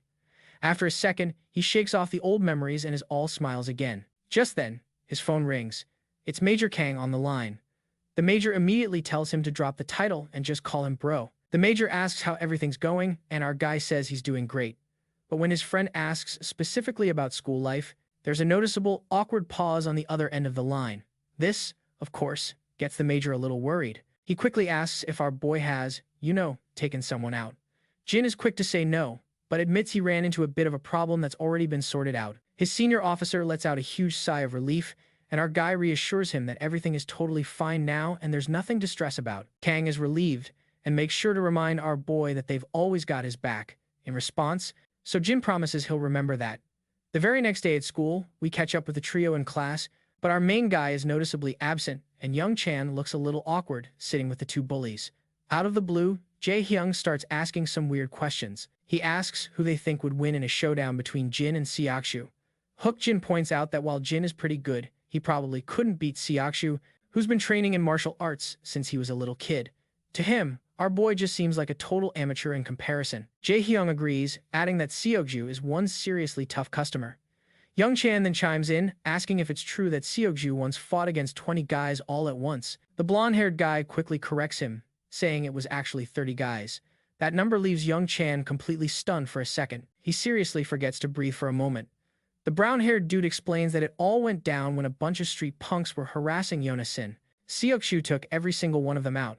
He says it started with 10 guys, but they just kept calling for backup. By the time 30 of them had shown up, Seokshu was still going strong. He walked away without a scratch, leaving all 30 thugs knocked out cold on the street like a bunch of rag dolls. The timid boy then asks about the rumors he heard about Seokshu catching the kidnappers who abducted Yona. He's heard that the people behind that little incident were all retired soldiers. The blonde guy quickly confirms that the story about Seokshu nabbing the kidnappers is most likely true as well. He insists that Jin doesn't stand a ghost of a chance against Seokshu because that guy is on a whole other level. It's always kind of hilarious how teenagers in these Korean comics can single-handedly dismantle entire gangs, making the government and all the law enforcement agencies look like they're just burning through taxpayer money. Meanwhile, our boy is walking down the hall when he suddenly stops short, coming face to face with Seokshu himself. Wasting absolutely no time, Seokshu gets straight to the point and asks him what exactly he's doing here. Our guy, completely confused, makes it clear he has no idea what Seokshu is getting at. So, Seokshu spells it out for him, asking why he's lying about his identity. He says he heard our boy had something to do with Ju and Jin Kim transferring schools. Jin clarifies that, yeah, he had some beef with Ju, but he had absolutely nothing to do with them leaving. That's when Seokshu drops a bombshell, saying he checked with the overseas school Jin supposedly attended, and they've never even heard of him. Things are definitely getting tense, but before we get to hear our boy's response to that bombshell, the scene cuts over to Daun. She's approached by Yona, that stunning girl from before. The two of them start catching up, and Daun mentions that she didn't even know Yona was back in Korea. Yona explains that she just started school yesterday, and, what do you know, she's actually in her brother's homeroom class. Daun immediately perks up at this news. Yona then points out that she doesn't recall Daun ever mentioning she had a brother. Daun explains that everyone believed her brother died in the car crash with her parents 10 years ago, but he actually survived. They only found out he was alive about 6 months ago. And with that, the scene flashes back to the past. Daun comes home to find her grandfather frozen in place, holding the phone, with tears just streaming down his face as he shares the incredible news that Jin is alive. This revelation leaves Daun completely floored, and that's the moment she finds out her brother survived. Back in the present, Yana asks the million-dollar question. If her brother was alive all these years, why didn't anybody know about it, and why didn't he ever reach out? So Daun lays it all out, explaining that Jin got amnesia from the crash and only just started getting his memories back. She adds that someone actually helped them track him down and reconnect. Of course, Yana's looking pretty skeptical, finding the whole story a bit hard to swallow. Daun confirms it, saying Jin only has these fuzzy, vague memories of having a grandpa and a little sister. After her little interrogation, Yona puts on a sweet smile and remarks how their grandfather must have been absolutely thrilled to have his grandson back. Daun agrees, saying he's beyond overjoyed. She explains that the moment he got the call, he cried for hours straight, then immediately took time off work to sign up for cooking classes. He was determined to brush up on his Korean cooking skills, figuring Jin probably didn't get to eat a lot of it while he was growing up. Yona notes that their grandpa must really adore his grandkids, and Daun just smiles, agreeing that he's the best. But then, Yona hits her with a serious curveball, asking, "Are you 100% positive Jin is your brother?" Daun seems a little taken aback but bounces back quickly, confirming that, yes, Jin is definitely her brother. They even did a DNA test just to be certain. Then Daun flips the script and asks why Yona is so curious about her brother. This totally catches Yona off guard, leaving her fumbling for words. So, in a bit of a panic, she blurts out, "Does your brother have a girlfriend?" Meanwhile, we cut back to our guy, Jin, who's asking Seo Akchu what on earth he's talking about. Seo Akchu just repeats himself, asking what's so special about this school that Jin would forge his records just to get in. Jin fires back, asking if he's actually being accused of faking his documents. Seo Akchu doesn't miss a beat, saying they have to be fake because, according to his digging, Jin never even lived in that city, and the school he supposedly went to has zero record of him ever being a student. Our boy calmly asks for the proof, reminding Seo Akchu that if you're going to make a big claim like that, you'd better have some evidence to back it up. This stumps Seo Akchu for a second, who's clearly at a loss for how to respond. He found out about the inconsistency by doing some digging and talking to his contacts overseas, but he doesn't have any hard evidence. He's genuinely impressed by how Jin is handling this without even flinching. That's when our boy finally asks why Seo Akchu is running a background check on him in the first place. In response, the guy explains he can't just stand by while some suspicious kid potentially threatens his mistress. For a moment, there's just this heavy silence between them. But then our boy finally breaks it, simply saying he came home. Seo Akchu is totally baffled by that cryptic answer, so Jin clarifies, saying he was asked why he's here, and the simple answer is that he came back from overseas for his family. And with that, our boy just turns and starts to walk away. Seo Akchu stares after him, still skeptical, thinking that since he's already pretty sure the records are forged, it's only a matter of time before he uncovers his real identity. Later, once class gets started, we see Jae Hyung totally zoned in on his video game, while the blonde-haired guy is just casually scrolling through his phone. Our boy Jin can't help but notice that both Seo Akchu and Yona are missing from class. It's pretty interesting how these two, who just transferred yesterday, managed to dig up so much information on him in less than 24 hours. As soon as the bell rings, a couple of the wannabe tough guys walk up to young Chan, asking him to play some games and grind ranks. They shoot an invite to Jin too, but he politely turns them down, mentioning that it's his grandpa's birthday. So, the bullies decide to just hang out on their own, and young Chan is totally down with that plan. Meanwhile, we're back with Black Beauty, where Seo Okju is filling her in on the whole situation. He's convinced that Jin completely faked all his records and is even questioning whether the DNA test was the real deal. Seo Okju also mentions his research uncovered some pretty rough stuff about Jin's sister, Daun. Apparently, she's been getting seriously bullied by Jisoo Kim and his sister for the past 2 years. When Yona asks just how bad it really was, Seo Okju says it was bad enough to make you wonder how she ever put up with it for so long. He explains that while the videos of what they put her through didn't exactly go public, he's pretty sure the whole ordeal was just as terrible. Yona is completely floored and can't help but think about how out of control kids can be these days. Seo Okju adds that Jin has already taken down Jisoo Kim and his crew 2 times to save his sister from all that. Yona just kind of chuckles to herself, thinking it's actually kind of sweet, you know? A long-lost brother comes back from the great beyond just to take care of her bullies. Meanwhile, her own siblings only seem to want her gone. This gets Yona's curiosity going as she starts putting the pieces together. She points out that if Jin had really come to school with the intention of targeting her, it makes zero sense that he'd be so obvious about it. Anyone with half a brain would have stayed under the radar. Seo Okju has to agree, noting that someone with an actual plan would have definitely kept a low profile. Yona's mind starts spinning again, and she asks if maybe Jin has some other motive, something related to Daeun's side of the family. She then brings up the insurance money from the plane crash. Seo Okju then reveals that their grandpa received the payout but never touched a cent of it, just letting it grow over the years. What's more, their grandpa returned the portion of the money he got for Jin's supposed death, seeing as he's very much alive, but there's still a sizable amount left in the account. So, the possibility that he's really just after the money is still on the table. Yona connects the dots, pointing out that if Jin really is after the money, it could mean Daun is actually in danger from her own brother. The scene shifts back to the grocery store, where we find our duo doing a bit of shopping, and as usual, Jin is turning a lot of heads with the girls in the store. While they browse the aisles, Daun takes a deep breath and admits she's a little hesitant to ask, but her curiosity is just getting the best of her. She says she's just dying to know what his life was like after the accident. Our guy stays quiet for a moment, which makes her start apologizing like crazy, saying he really doesn't have to answer if it makes him uncomfortable. But he just smiles and reassures her that it's all right before he starts his story. He explains that the whole thing left him pretty traumatized, and he could barely even think straight. He did whatever he had to do to survive in a place where he didn't speak the language, just keeping busy constantly to get by. She falls silent, taking in this heavy piece of his past. Then she lets out a little chuckle and asks if all that business meant he was too busy to have a girlfriend. He nods and laughs along with her. She then mentions she was surprised to hear he's in the same homeroom as Yona, something Yona herself had apparently told her. Jin seems surprised by this and quickly asks if she knows Yona. Daun explains that Yona was always really nice to her before she moved to the U.S., and that she's missed her a lot. So, seeing her again today was a really nice reunion.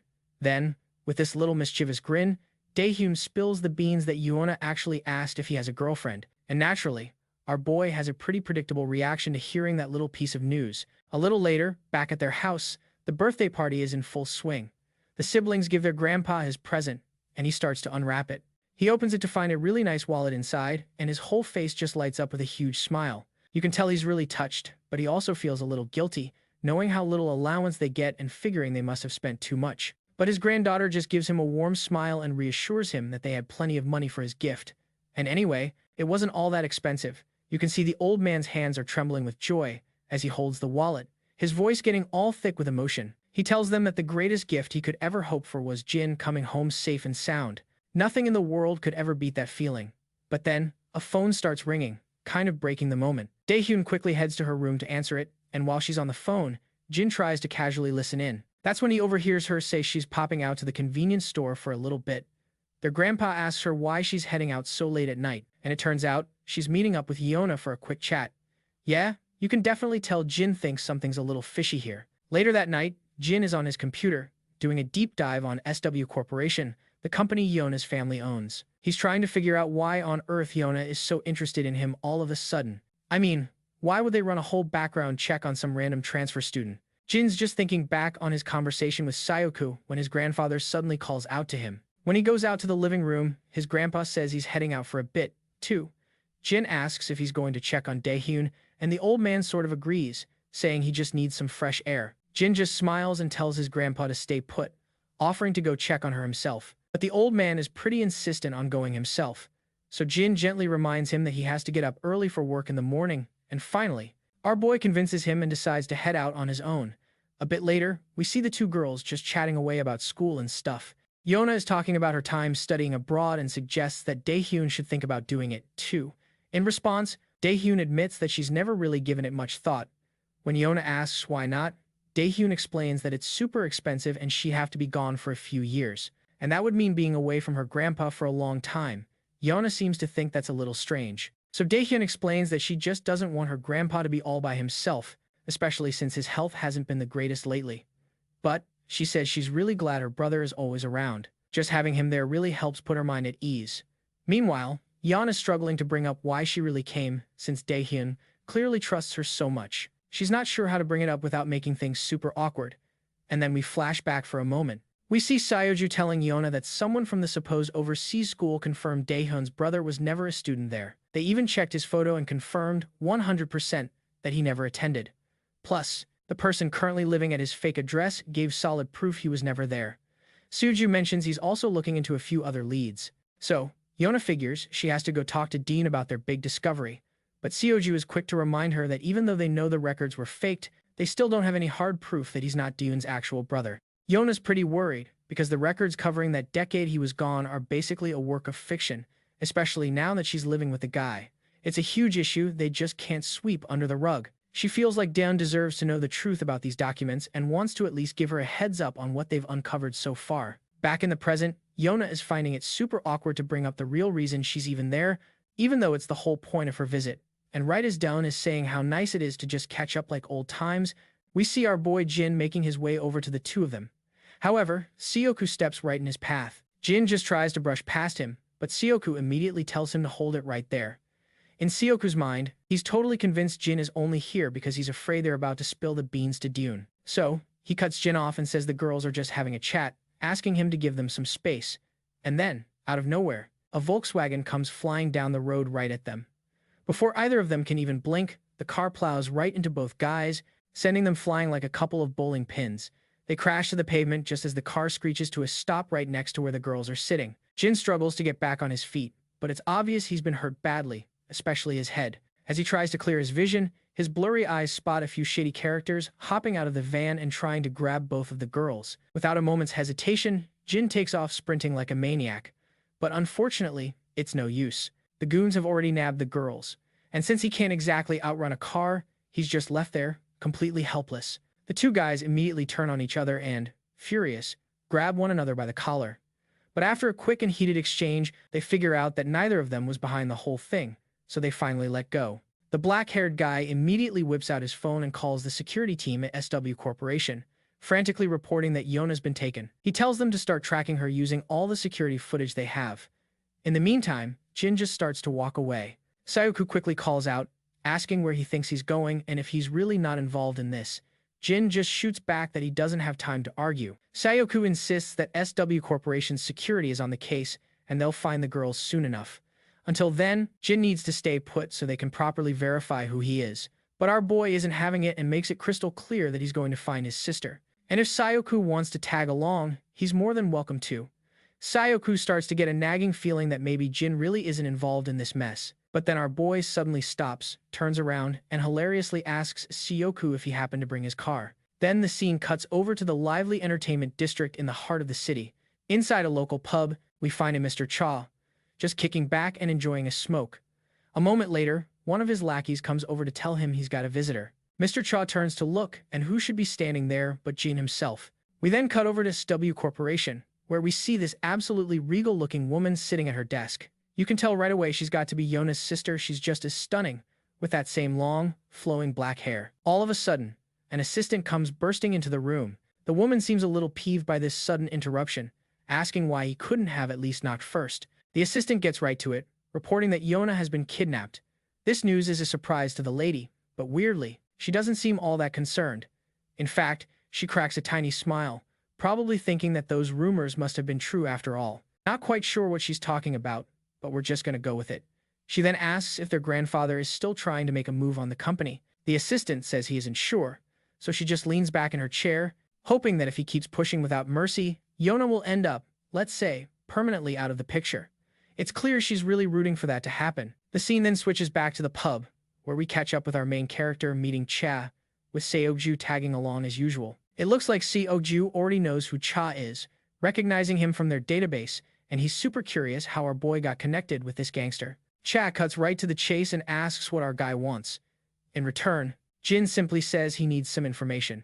Cha lights up another cigarette and scoffs, asking why in the world he should bother helping him. Our hero doesn't beat around the bush, revealing that the granddaughter of Saw Corporation has been taken.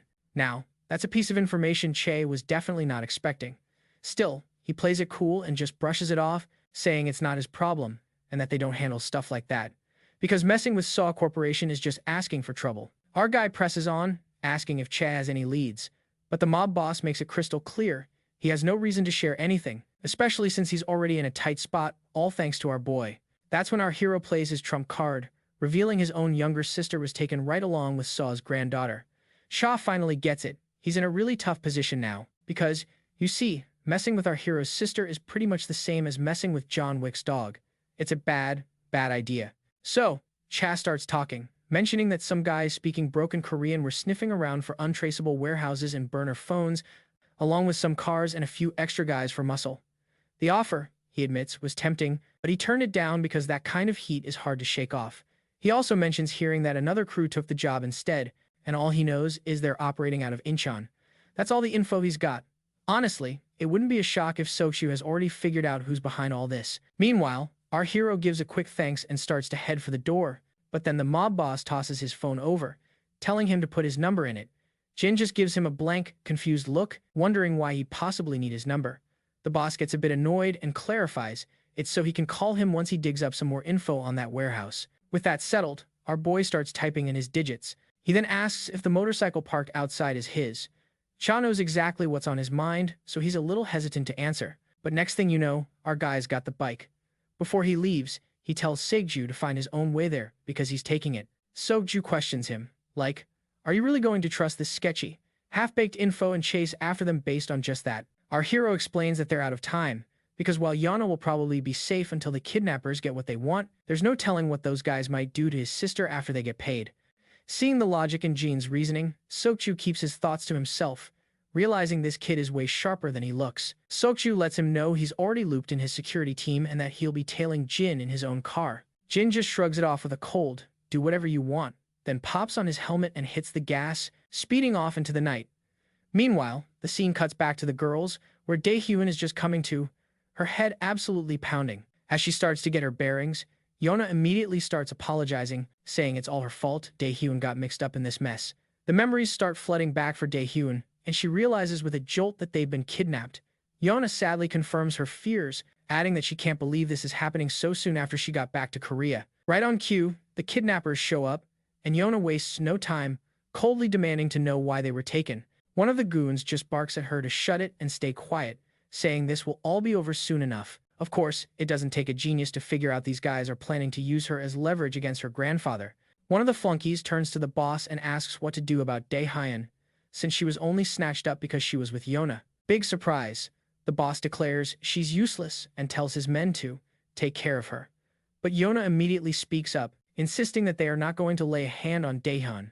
The boss just scoffs, asking what exactly she plans to do about it. Yona threatens to take herself out of the equation for good by biting her own tongue, which would make her completely useless as a bargaining chip. The boss finds this hilarious, mocking her for being willing to risk it all for some girl she just met. He even taunts her, daring her to go ahead and try it. Yeah, he probably should have chosen his words more carefully, because Yona doesn't even hesitate and goes right for it. And suddenly, her mouth is filled with blood. The boss freaks out, while the other goon just stares in stunned silence, totally shocked by her sheer nerve. Scrambling to his feet, the boss tells her that her little stunt just bought her friend some time. One of his guys then asks for the next plan of action. The boss says they'll deal with Daehyun later and orders his men to gag Yona so she can't pull another stunt like that. And with that, we flash back to our boy and Seokju, who look like they've just pulled up to the location Mr. Cha gave them. Seokju confirms the spot looks legit, since SW security managed to track the minivan's footage to this exact area. But just as our boy starts to move in, Seokju stops him, saying they should wait for backup.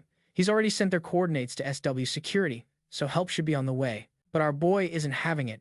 He reminds Seokju that Daehyun doesn't have time to wait, so they need to move now. There's really no arguing with that, so they push forward and quickly spot a few guards patrolling the perimeter.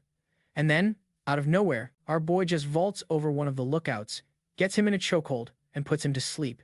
The guy goes limp pretty fast. Then Jin just quietly drags the guy into the shadows, adding him to the growing pile of goons he's already dealt with. Seokju is doing his part too, but he's absolutely blown away by how Jin can take down these guys without making a single sound. He's so impressed, he just has to ask, "Who in the world are you?" To which Jin casually replies that he's just your average student from their school. And then the scene shifts over to the SW Corporation headquarters, where we finally get to meet the man at the top, the big boss grandpa himself. The guy in the black suit is giving him the lowdown on the kidnappers' demands. The gist of it is, the kidnappers want SWC Corp to scrap their recent contract, and if they don't get a yes within 1 hour, Miss Yona's life is on the line. The chairman then asks for an update on security, and the agent reports that the SW team can be at Yona's location within 50 minutes. Meanwhile, back at the sketchy hideout, a couple of henchmen are just casually shooting the breeze. They're getting a little curious about who hired them and what the whole point of this kidnapping gig is anyway.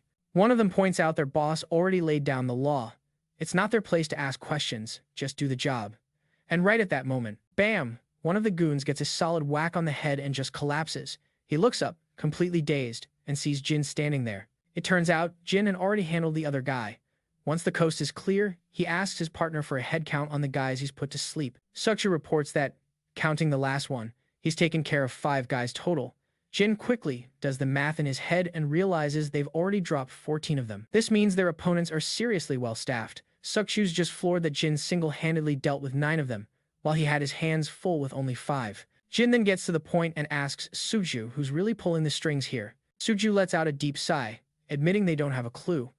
Apparently, this sort of thing just happens from time to time. He mentions that they ran into a similar situation back when they were stateside. He's kicking himself, saying he never expected it to happen again so quickly after coming back to Korea and that he should have been more on the ball. Jin chimes in, figuring the real brains of the operation has to be with Yona. With that, Jin decides it's time to head further inside.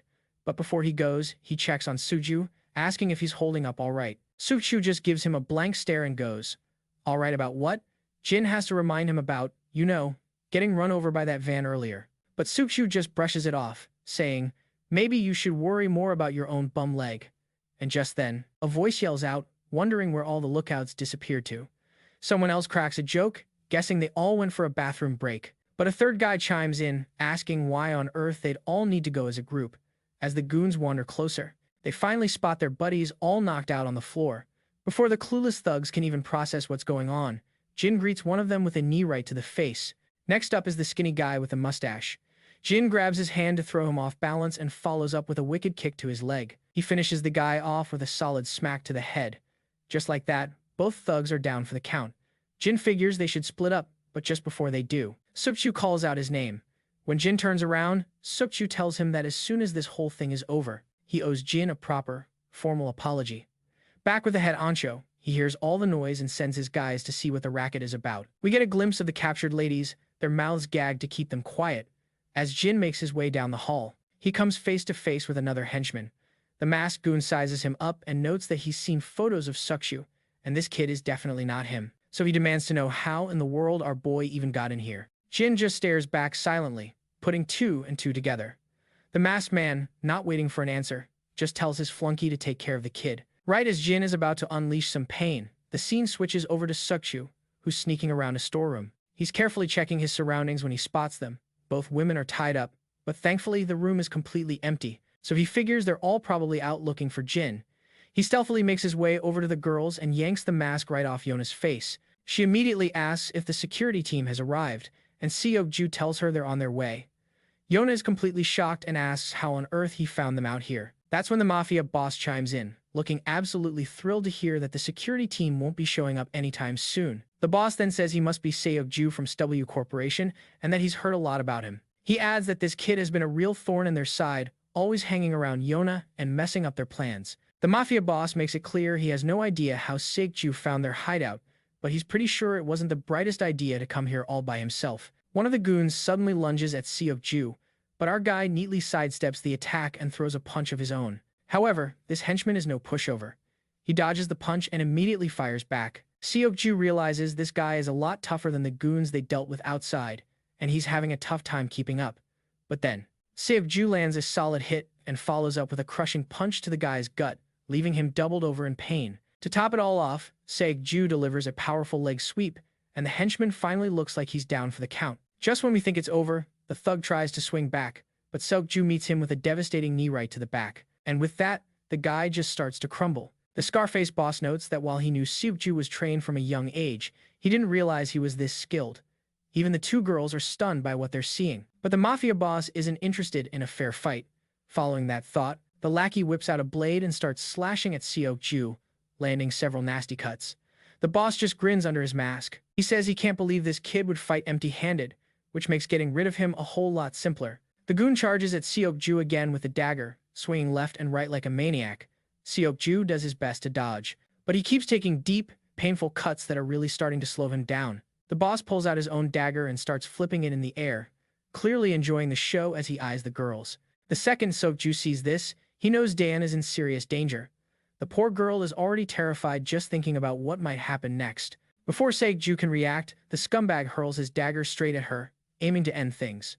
But at the very last second, Jana leaps in front of Daun, and just as the dagger is about to connect, Seokju throws himself in front of both girls. He takes the blade right in the back. The mafia boss just scoffs at Seokju, mocking him as a pathetic fool who's only good for soaking up empty praise. He then orders his men to leave Yona alone and take out the other 2. The lackeys quickly agree and start to move forward to carry out the order. But suddenly, everyone hears the door creak open, and all eyes turn to see Jin making one heck of an entrance, with all the guards left sprawled out on the ground behind him. Meanwhile, back at the club, Gangster Cha is meeting with his right-hand man. They're filling him in on the latest info, reporting that the Gosong cartel is the group behind the kidnapping. Cha is completely stunned by the unbelievable mistake the Gosong cartel made by picking a fight with both Jin and SW Corporation. Well, that was bound to blow up in their faces, considering the cartel has a bad habit of not doing background checks on their clients. So, one of the henchmen turns to Cha and asks why on earth he helped Jin. He goes on, saying Jin is the whole reason they're in this jam, not to mention he's the one who aired out all the Kim family's dirty laundry they'd kept hidden for years. Cha just heaves a big sigh, saying his hands were tied. He explains that he's just an old man who couldn't hope to take on a kid like Jin, and they can't just go after him for revenge, especially when the Kim family was the one who picked a fight with him first. The henchman then points out that doesn't mean they had to help Jin, either. Cha goes quiet for a second, lets out a little chuckle, and adds that since Jin's sister was taken, he really didn't have much of a choice. Back at the hideout, Jin makes his grand entrance, strolling in like he owns the place. The lead goon asks who this new guy is, while Yona is just stunned to see him. Daun is equally shocked to see her brother, and when she says his name out loud, the big boss overhears and it clicks that Jin is her brother. The boss just bursts out laughing. He's practically wheezing. He finds it absolutely hilarious that he kidnapped some girl, and now her cute little brother is here to play hero. He's clearly getting a real kick out of the whole situation. Meanwhile, Jin just turns to his sister and asks if she's alright. Daun just starts bawling, tears streaming down her face as she begs her brother to turn around and get out of there. At the same time, Yona is just heartbroken, seeing these two siblings get dragged into this disaster all because of her. She shouts at the lead goon, offering to do whatever they want if they'll just let everyone else go. The mafia boss just snaps back, asking why in the world he'd do her any favors. Yona goes silent, realizing she has zero bargaining chips. Soku, all battered and bruised on the floor, is just watching Jin with a mixture of total admiration and disbelief. Despite how crazy the situation is, Jin doesn't even seem to break a sweat. Finally, the lead henchman orders his crew to take Jin down. He says they've given him enough rope and it's time to wrap this up. One of the goons steps forward, dagger out, looking ready to end this. But before he can even make a move, Jin instantly deflects the attack and grabs the guy's wrist. And then he drives the guy's own dagger right into his chest.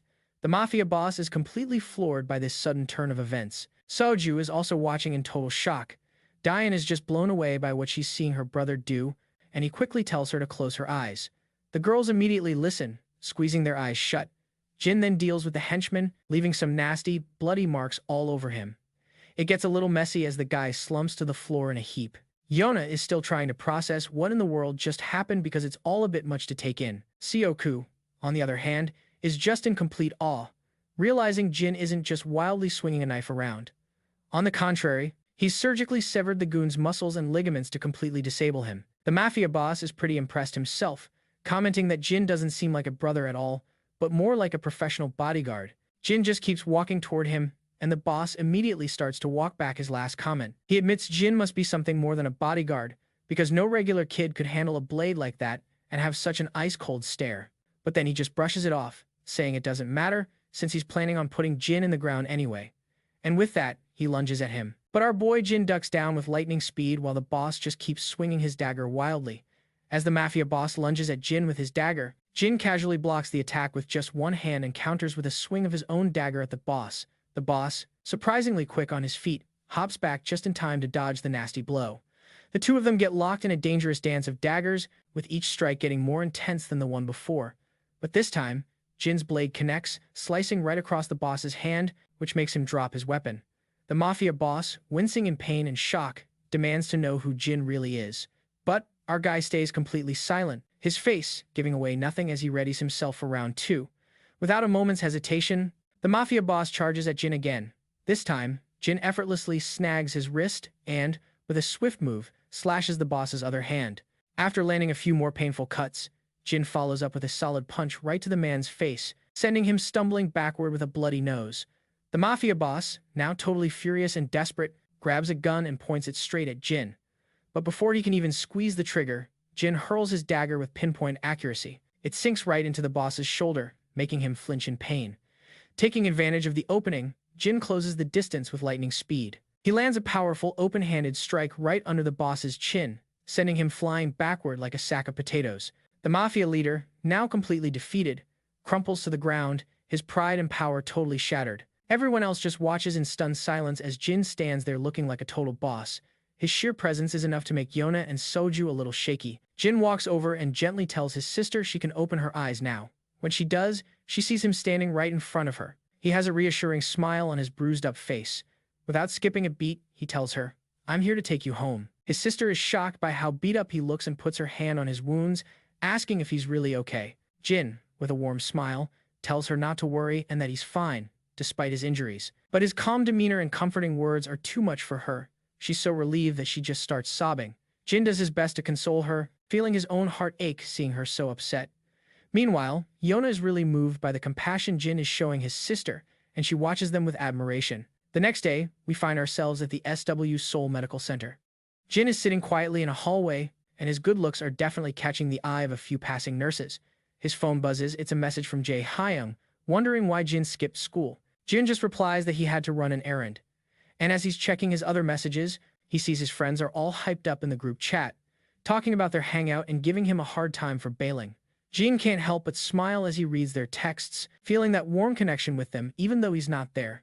He leans back in his chair, just letting his eyes wander down the hallway. His gaze lands on a door across from him, and the sign on it reads, Psychiatry Department. The scene then shifts to later that night. So, after Jin's big showdown with those thugs, the police and other authorities finally show up on the scene. They start rounding up all the bad guys, and paramedics begin to check on Jin's sister. Yona walks up to Jin and tells him he should get his sister to the hospital, promising that she'll cover the bill. Jin seems a little confused and asks why, since his sister looks like she's not hurt. Yona explains that even though Den doesn't have any physical injuries right now, even if there aren't any visible injuries, the emotional trauma from something like that is a really big deal, and she stresses how important it is that Daun gets a thorough medical checkup. She also adds that she just found out Gizu and Hoojin Kim had been giving Daun a hard time, and while she's glad they got what was coming to them, things still aren't fully settled for the victims. She also thinks that talking to a counselor would be a great idea for Daun after such a scary experience, which is exactly why we're posted up outside a psychiatrist's office and not the ER. As Daun steps out of the room, she walks over to Jin and asks if he's been waiting long. Jin reassures her that he literally just got there a few minutes ago, then asks what the doctor had to say. She tells him that it's nothing too serious. She'll need to pop in for sessions once a week for a little while, but overall, she's doing just fine. Jin also lets her know his own injuries are no big deal, just a couple of minor bruises. You can see the relief wash over her. She's so glad he's all right. Jin's mind flashes back to how emotional she was right after the incident, a tough reminder of all the garbage she went through. She says his name, and he just gives her a warm smile, asking what's on her mind. She smiles right back and says she can't remember what she was going to ask, but you can totally tell what's going on in her head. It's obvious she's hesitant to actually ask her question. Then we flash back to a bit earlier while the doctor was checking on her. In the background, she overheard a few soldiers talking, completely floored that some kid took out most of the kidnappers all on his own. They just couldn't wrap their heads around it, and at that moment, Daun was just as stunned to hear what they were saying. She's super curious about how Jin can fight like that and what his life was like before he moved back to Korea, but she just can't bring herself to ask him any of it. As they're walking down the hall, they run right into Yana. The second Daun spots her, her face absolutely lights up. As soon as they see each other, Yana jumps right in and asks how the therapy session went. Daun says it went really well and then mentions she heard Yana took care of the bill, telling her she absolutely didn't have to do that. Yana just brushes it off, saying it's nothing, and reminds her friend that she was the one who got her into this whole mess anyway. Then, she gives her a really sincere apology. Daun just laughs and tells her she's already said sorry about 1,000,000 times. Besides, Yana was a victim in this too. It's then that Jin notices a mountain of a bodyguard standing behind Yana with a very, very serious look on his face. Even though the guy is giving him a major league stare down, our boy Jin is completely unfazed. Yana then turns to Jin and asks if he got a checkup as well. Our boy says he did, and Daun immediately chimes in, saying she practically had to drag him there. He only caved after she threatened not to go to her own appointment if he didn't go. Daun then asks how Seok-shu is doing, and Yana confirms he's staying in the very same hospital. Daun seems really excited to see him and decides they should swing by his room before they take off. But even though she's all for it, you can tell Jin isn't quite as thrilled about the idea. Regardless, they head over to visit Seok-shu, and Daun makes sure to thank him for saving her from that blade. Seok-shu is a little startled by her sudden thank you and stammers that it was no big deal. She then asks him if he's feeling any better. He replies that he is, in fact, feeling a whole lot better now. Jin is definitely not vibing with his sister getting all chummy with Seku. He's just standing there, radiating pure awkwardness. Even Yana and her bodyguard can tell something's up with Jin. Meanwhile, Daun just hopes Sichu gets better soon, and with that, they figure it's time to head out. Yana gives them a friendly wave goodbye as they make their way out the main door. The second they're gone, the bodyguard is seriously mulling something over. He comments on how wild it is that a kid who looks like he'd lose a fight with a strong breeze could take out a whole crew of guys. It's just nuts. Yana lets out a little laugh and admits she's pretty blown away herself. Although, she wasn't sure if that kind of thing would even impress a seasoned pro like him. The bodyguard just shrugs, saying it's more than just the kid winning a group fight, because there's clearly a lot more going on with our boy. He explains that our main character quietly and efficiently handled over 10 guards, which is not something you see every day. Even a top-tier professional would have a hard time pulling that off without any backup.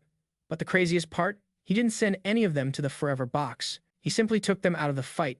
And from the look of the two guys they found in the shipping container, his knife work is on a whole other level. Especially since those two were former soldiers, not just your average thugs from the report. It's pretty obvious that Jin Yu is a highly skilled professional with a ton of real-world combat experience. Hearing this, both Sichu and Daun are just completely floored. A little later, we see Daun catching up with Jean, and she immediately starts apologizing. She feels awful that she always seems to be the one needing him to bail her out. Jin quickly tells her there's nothing to be sorry for, and that honestly, he should be thanking her. Daun is taken aback by that, but Jin keeps going, explaining that he finally understands what it feels like to have a family. You see, for the first time ever, he puts someone else's well-being ahead of his own without a second thought. It's a feeling he's never had before he came to this country. So, he's really starting to grasp what having a family is all about. Then, we cut to that same woman with the short black hair, and I'll say it again. I'm pretty sure she's Yana's sister, and she looks absolutely furious that Yana was rescued safe and sound. The reporter on the phone explains that a pretty interesting rumor is making the rounds, mentioning that while Sichu was a hero in the rescue, the actions of another student who tagged along with him were supposedly even more off the charts. She asks how that's even possible. The reporter replies that the chairman himself has taken a special interest in this particular student. And, of course, we all know that student is our boy Jin. The woman is completely shocked, wondering if there's any truth to these whispers. We then see Jin back at it again, knocking out some seriously intense pull-ups. As he's training, he gets flashes of the guys he fought earlier that day. Just as he's deep in the zone, Dan knocks on his door, letting him know she brought some fruit for them. While Daun is happily snacking on some fruit, Jin walks in and immediately asks how she's holding up. She tells him she's already answered that about 1,000 times and that she's totally fine. Once Jin takes a seat, he can tell something's on her mind, so he gently asks her what's going on. That's when she reassures him that she doesn't hate him just because she saw him go to town on those guys. She says it doesn't change a thing for her. After all, he only did it to save her. And she promises not to ask about his past, either. Dean's mood shifts a bit, and she admits she could never bring herself to tell her grandpa about all the tough stuff she went through at school. She just wasn't ready to open up about it back then, but now, she feels so much more comfortable, like she can finally talk to him about anything. Right then, her phone starts buzzing. It's Yana, so she answers and ducks into her room to take the call. A little while later, the scene shifts to Yona sitting across from Jin, and she quickly gestures for him to have a seat, too. Jin sits down and gets straight to the point, asking why she called him over. Yana explains she wanted to apologize for dragging Dean into such a dangerous mess. And yeah, she knows she's apologized before, but she felt it was important to tell him face to face. She also mentions that Seokju will be stopping by to apologize personally as soon as he's back on his feet. Plus, she wanted to thank Jin for saving her, too. Jin cuts right to it, making it crystal clear that he was only there for Dean, not her. Yona just kind of shrugs it off, saying, hey, it doesn't change the fact that she's safe and sound because he showed up. When she's done, Jin bluntly asks if that's all. Yona admits there's one more thing. She wanted to let him know that they're officially calling off the investigation into his background. So, she's really hoping he's not too upset with them for trying to dig up dirt on him. She lets out a little sigh, explaining that she just couldn't overlook that all his official papers were fake, especially after that recent kidnapping attempt over in America. It just set off all sorts of red flags for her. I mean, she's had to deal with some pretty rough situations since she was a kid, just because of her family. She says that even though they never got to the bottom of his fake records, she's dropping it for good. With that, Jin starts to get up and leave, saying that if there's nothing else, he's heading out. Yana looks a little taken aback and quickly asks if he has a couple of hours to spare, because her grandpa really wants to meet and thank him personally. As Jin is already walking away, he calls back that there's no need, since he wasn't there to save her anyway. Yana is left speechless as Jin just continues on his way home. He's making his way through some dimly lit, kind of sketchy alleys late at night, and as he's walking, a familiar face pops into view down the street. The camera zooms in, and we see it's one of Mr. Cha's guys, and man, he's in really bad shape, clutching a nasty wound in his stomach. And it doesn't take our boy a second to recognize him.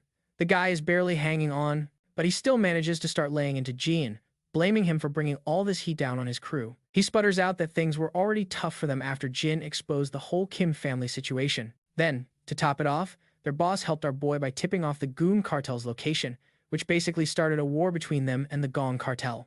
Now, Mr. Cha's entire territory is under attack. His buddies and crew have already been taken out, and the leader of the Gong cartel even paid a personal visit to Dachik Cha. So when Gong finally confronts Cha, he throws out a verbal jab, asking why he doesn't just pack it in before he embarrasses himself in front of his guys. Cha fires right back with a comeback of his own, pointing out that he gave most of his crew the weekend off. Meanwhile, Gong rolled up with what looks like his entire army. Then some other guy in a coat chimes in, telling Cha he really shouldn't have stirred the pot by messing with the Kim family. And as if that wasn't enough, he then went and tipped off Gong and his crew.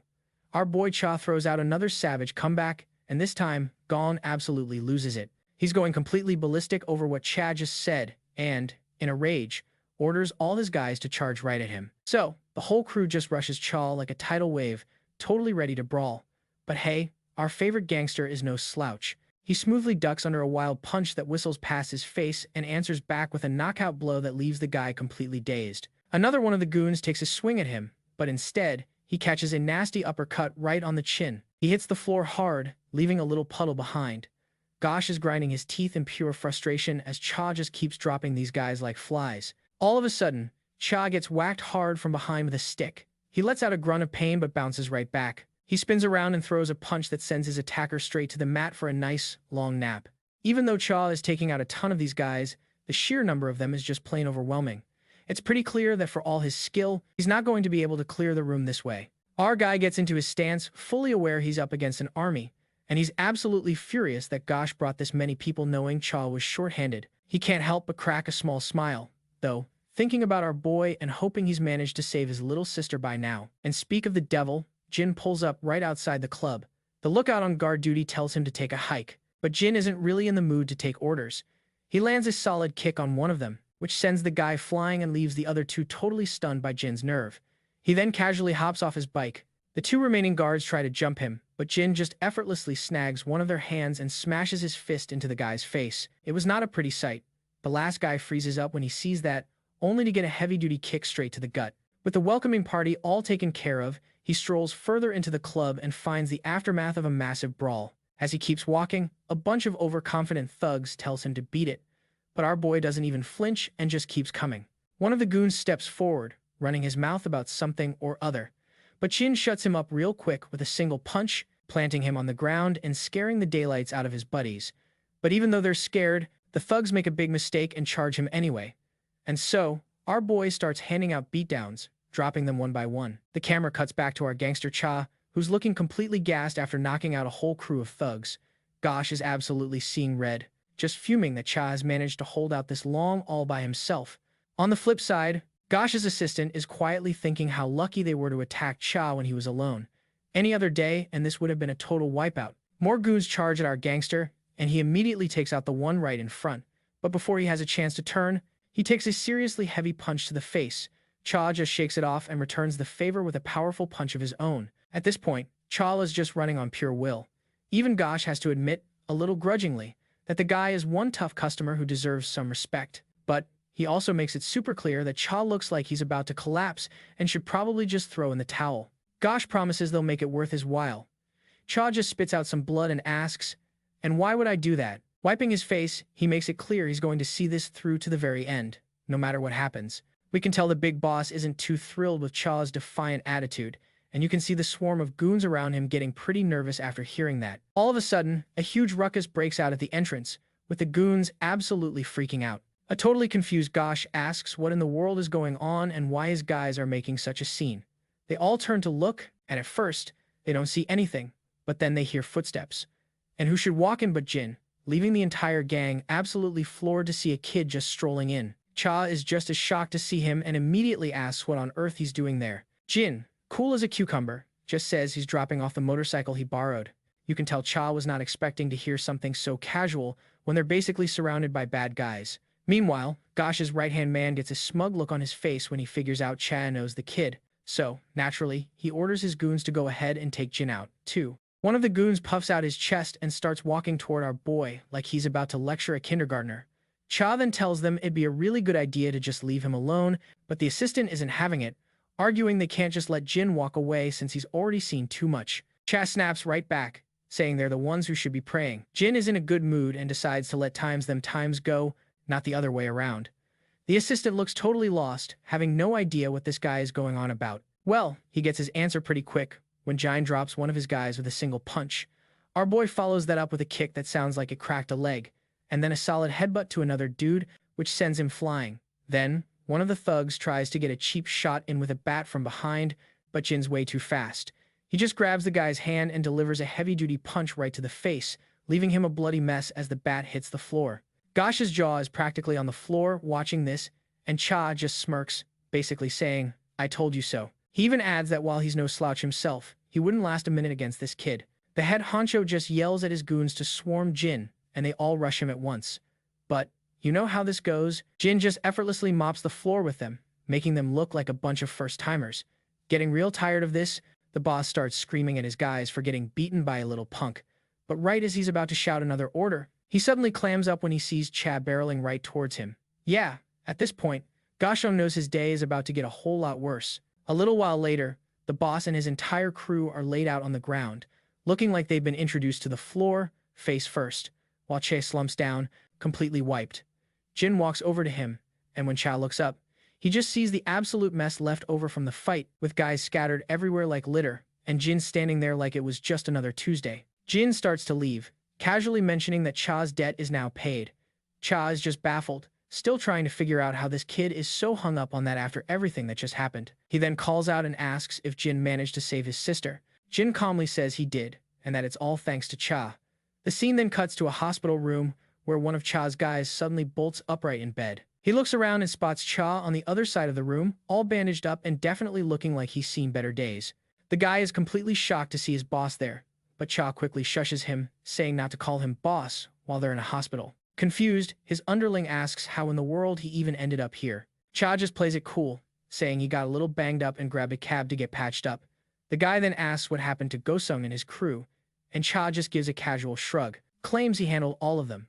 The junior just isn't buying it and calls complete BS, which gets the senior a little ticked off, so he asks why on earth his junior thinks he'd lie about it. The lackey chimes in, guessing it's because he's too embarrassed to admit Gong wiped the floor with him.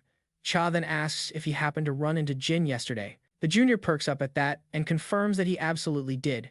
He goes on to explain that he got jumped by the enemy crew on his way out of the club. After getting pretty beat up, he spotted our boy and just started screaming at him. He charged at Jin in a total rage, but after one hit, he was out cold and doesn't remember a thing after that. The boss explains that Jin probably just knocked him out so he could get him to a hospital. Cha keeps going, saying that back inside the club, he was getting completely swamped by their sheer numbers. That's when Jin rolled up and took them all down in seconds, and then just told him his tab was covered before casually walking away. The lackey thinks that's incredibly cool and about as badass as it gets. The senior agrees, admitting that Jin is definitely the real deal.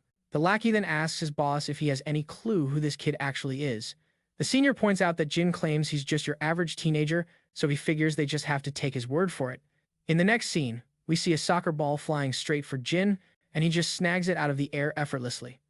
The ref immediately blows the whistle for a handball, leaving everyone on the field completely floored. His buddy, looking super annoyed, reminds him he can't just grab the ball since he's not the goalie. Jin looks a little confused about why he's getting chewed out, but apologizes anyway.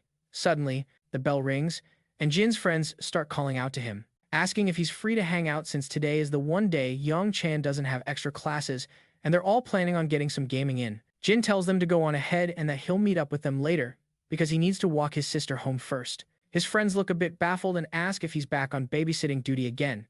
Jin simply explains that she hasn't been feeling well. The blonde-haired friend decides to save Jin a spot, and at the same time, Dion is getting ready to leave her class. She's thinking about making kimchi stew for Jin since he really liked it last time. However, she's not sure if he can handle spicy food, so she's mulling over making a milder soybean paste stew instead. All of a sudden, she hears a buzz of excitement from the other girls in her class. They're all huddled by the window, swooning over Jin, with some gushing about how hot he is, while others are openly hoping he'll be their boyfriend. The girls even turn to Daun and ask if her brother is seeing anyone. Daun is caught a little off guard by just how thirsty they all are for her brother, so she hesitates for a second before reluctantly saying he mentioned he isn't seeing anyone. As the girls flock back to the window, Daun lets out a small smile, clearly pleased that her brother is so popular. While walking outside the school, she starts to wonder why Jin doesn't have a girlfriend, and even questions if maybe he's not into girls at all.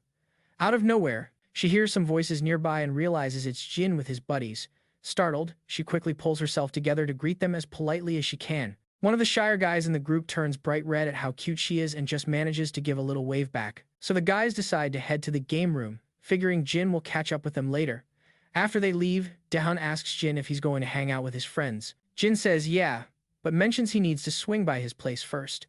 Daun then asks if she's the reason he's making a detour. Jin explains he just forgot something at home, but she insists she's perfectly fine walking by herself since it's still light out. But Jin doubles down, saying he really does need to grab something he left at his place. She tells him he doesn't have to go out of his way for her, reminding him it's the same thing she told Yona about the security escort. All she really wants is just to live a normal life. Jin doesn't say anything at first, but then agrees to her request, telling her he'll do as she asks. He does, however, suggest they could still walk home together every now and then. Daun just pouts and tells him he worries way too much, but Jin clarifies that it's not just about being worried, he actually enjoys walking with her. Hearing that, she finally agrees to keep up their walks. So, as they're walking along, Jin suddenly freezes when he spots that same black-haired woman from before. You know, the one we suspect is Yona's sister. Anyway, she says hi to Jin, but he completely gives her the cold shoulder. Meanwhile, Daun has no idea who this lady is either. The woman then makes a big show of noticing Daun for the first time, putting on this super dramatic, concerned face and saying she must be the one who went through so much during Yona's kidnapping. Daun is, understandably, completely baffled at this point and just asks who she is. The woman introduces herself as Yona's cousin, explaining she came to thank Daun for her help and offers to take her to dinner. Jin, however, shuts that down immediately. He points out that Yona already thanked Daun in person, so there's really no need for her to go out of her way. The cousin seems pretty taken aback by his directness, but she tries to keep the conversation going anyway. She mentions having a proposition that could be good for both of them, and once again, Jin firmly shuts it down, saying he's not interested. With that, he just turns and walks away, leaving the arrogant woman absolutely fuming. But before they get too far, Daun, being polite, makes sure to give the woman a quick, respectful bow. Meanwhile, the cousin is just seething. Her bodyguard asks if he should go and drag Jin back, but she tells him no. Looks like her ego took a much bigger hit than we thought. In fact, she's practically steaming. Alright, next scene, we're at the game room, where the guys are completely zoned in on their screens. While they're all completely absorbed in the game, Yang Chan realizes he needs to take care of some important business. As he's making his way down the hall, he accidentally bumps shoulders with some cocky-looking punk. The guy immediately gets in Yang Chan's face. He starts barking at him to watch where he's going. Poor Yang Chan is practically shaking and quickly stammers out an apology. But this jerk isn't finished. He raises his hand to slap Yang Chan, but just in the nick of time, Jae-hyung steps in, stopping the guy from hitting his friend. He then saunters over with a ton of swagger. He tells the punk to chill out, saying there's no need to cause a scene over a simple shoulder bump. He spits out the lollipop he was enjoying, locks eyes with the guy, and tells him not to mistake them for a bunch of pushovers. The punk is clearly shaken up by Jae-hyung's intense death stare, and Jae-hyung just keeps staring him down, asking him what he thinks he's looking at. After being completely intimidated, the punk finally backs down and walks away with what little pride he has left. Jae-hyung gives a little snort, looking incredibly pleased with himself. Meanwhile, Yang Chan is just staring, completely stunned as he tries to process what just happened. I mean, you can't blame him for being shocked. His former bully, Jae-hyung, just swooped in to save the day. Orange Head tells them they better get a move on, or Hukshin will have their hides for being late. So, they head for the restroom, with Yongshin still trying to wrap his head around being saved by this guy. When they finally get back, Hukshin asks what took so long. Orange Head explains that some jerk was giving Young Chan a hard time. This piques Hukshin's interest, and he immediately asks who it was. Orange Head tells him the guy was in a Gosok Tech uniform. Hukshin then turns to Young Chan to see if he's alright. The timid guy just says he's fine since Jae-hyung stepped in before anything serious happened. With that, Orange Head decides it's time to get back to gaming. But just then, a whole crew of rowdy guys storms into the gaming room. And of course, it's the same dude Jae-hyung bumped into earlier, and he's brought his whole posse for a little payback. Hookjin is totally zoned in on his game, completely oblivious to the guys crowding around him. When he finally glances up, he sees a wall of thugs staring him down. The leader of the pack promptly tells him to take it outside. In that moment, both Hookjin and Jae Hyung realize things are about to go down, and Young-chan is just trembling, absolutely terrified about what's coming. Once they're all outside, Young-chan is a complete nervous wreck, convinced this whole mess is his fault. The cocky guy from before starts running his mouth, saying Orange Head is all bark and no bite. He claims taking him and his buddy down will be a piece of cake, but our boy, Orange Head, doesn't back down and starts roasting the guy. He calls him out for tucking his tail and running earlier, only to come crawling back with his crew. Naturally, the punk doesn't take that well, gets heated, and throws a wild punch at Orange Head. But Jae Hyung easily dodges it and lands a solid punch right on the guy's jaw, putting him in his place. As the leader stumbles back, Young-chan, on the other hand, is having a full-on meltdown, completely sure that this is all his fault. And that's when Jae Hyung speaks up. He tells his terrified friend that he has nothing to feel guilty about, because these clowns are the ones who should be sorry. Hearing that just hits Young-chan right in the feels. Seeing his friend looking so incredibly cool while saying that is just a lot to take in. But then, Hookjin has to chime in, pointing out that Jae Hyung totally ripped off a line Hookjin used a while back, right down to the delivery. He jokes that it's a carbon copy, and now he feels like he needs to bleach his eyes after witnessing his friend's cringy performance. Orange Head turns beet red, totally embarrassed, and admits that Hookjin just looks so cool when he said it that the line got stuck in his head. He just couldn't resist using it himself, and while the three of them are busy with their little back and forth, they seem to have completely forgotten they're in the middle of a standoff with a gang, who they are now completely ignoring. Well, the goons are tired of being ignored and finally charge, reminding our heroes that they're still there. Right in the middle of the brawl, Orange Head is holding his own. The second one of the thugs gets close, he lands a solid kick to the guy's stomach, sending him stumbling back. Another goon tries to take a swing at him, but Orange Head just clobbers him, dropping him to the floor. Young-chan, who's definitely not a brawler, is pretty much having a full-blown panic attack on the sidelines with no idea what to do. Huge Jean, on the other hand, is in total beast mode, taking down thugs left and right. He looks over at Young-chan and tells him to just stay back and let them handle it. Orange Head chimes in to agree, pointing out that while Young-chan might be a pro gamer, this is a whole different ball game, and they've got things under control. Young-chan is just completely floored by this. He can't wrap his head around the fact they're fighting for him, yet still telling him to stay safe. The goons are all moaning and groaning on the ground after getting seriously worked over.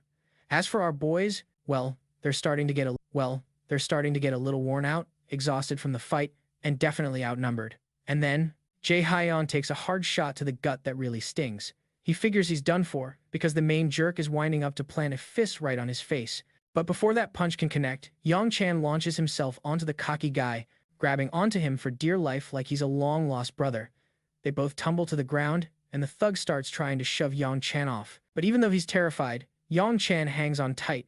That's when Orange Head sees his opening and swings his leg, landing a huge kick right to the cocky guy's head. The impact of it all leaves Young-chan a bit teary-eyed from the sheer violence of what he just saw, which is something he has never seen up close before. Orange Head stands tall, looking like an absolute boss after landing that final blow. He glances down at the guy, who is clearly down for the count. Yukjian can't help but poke fun at Orange Head, saying how Young-chan had to step in and save the day.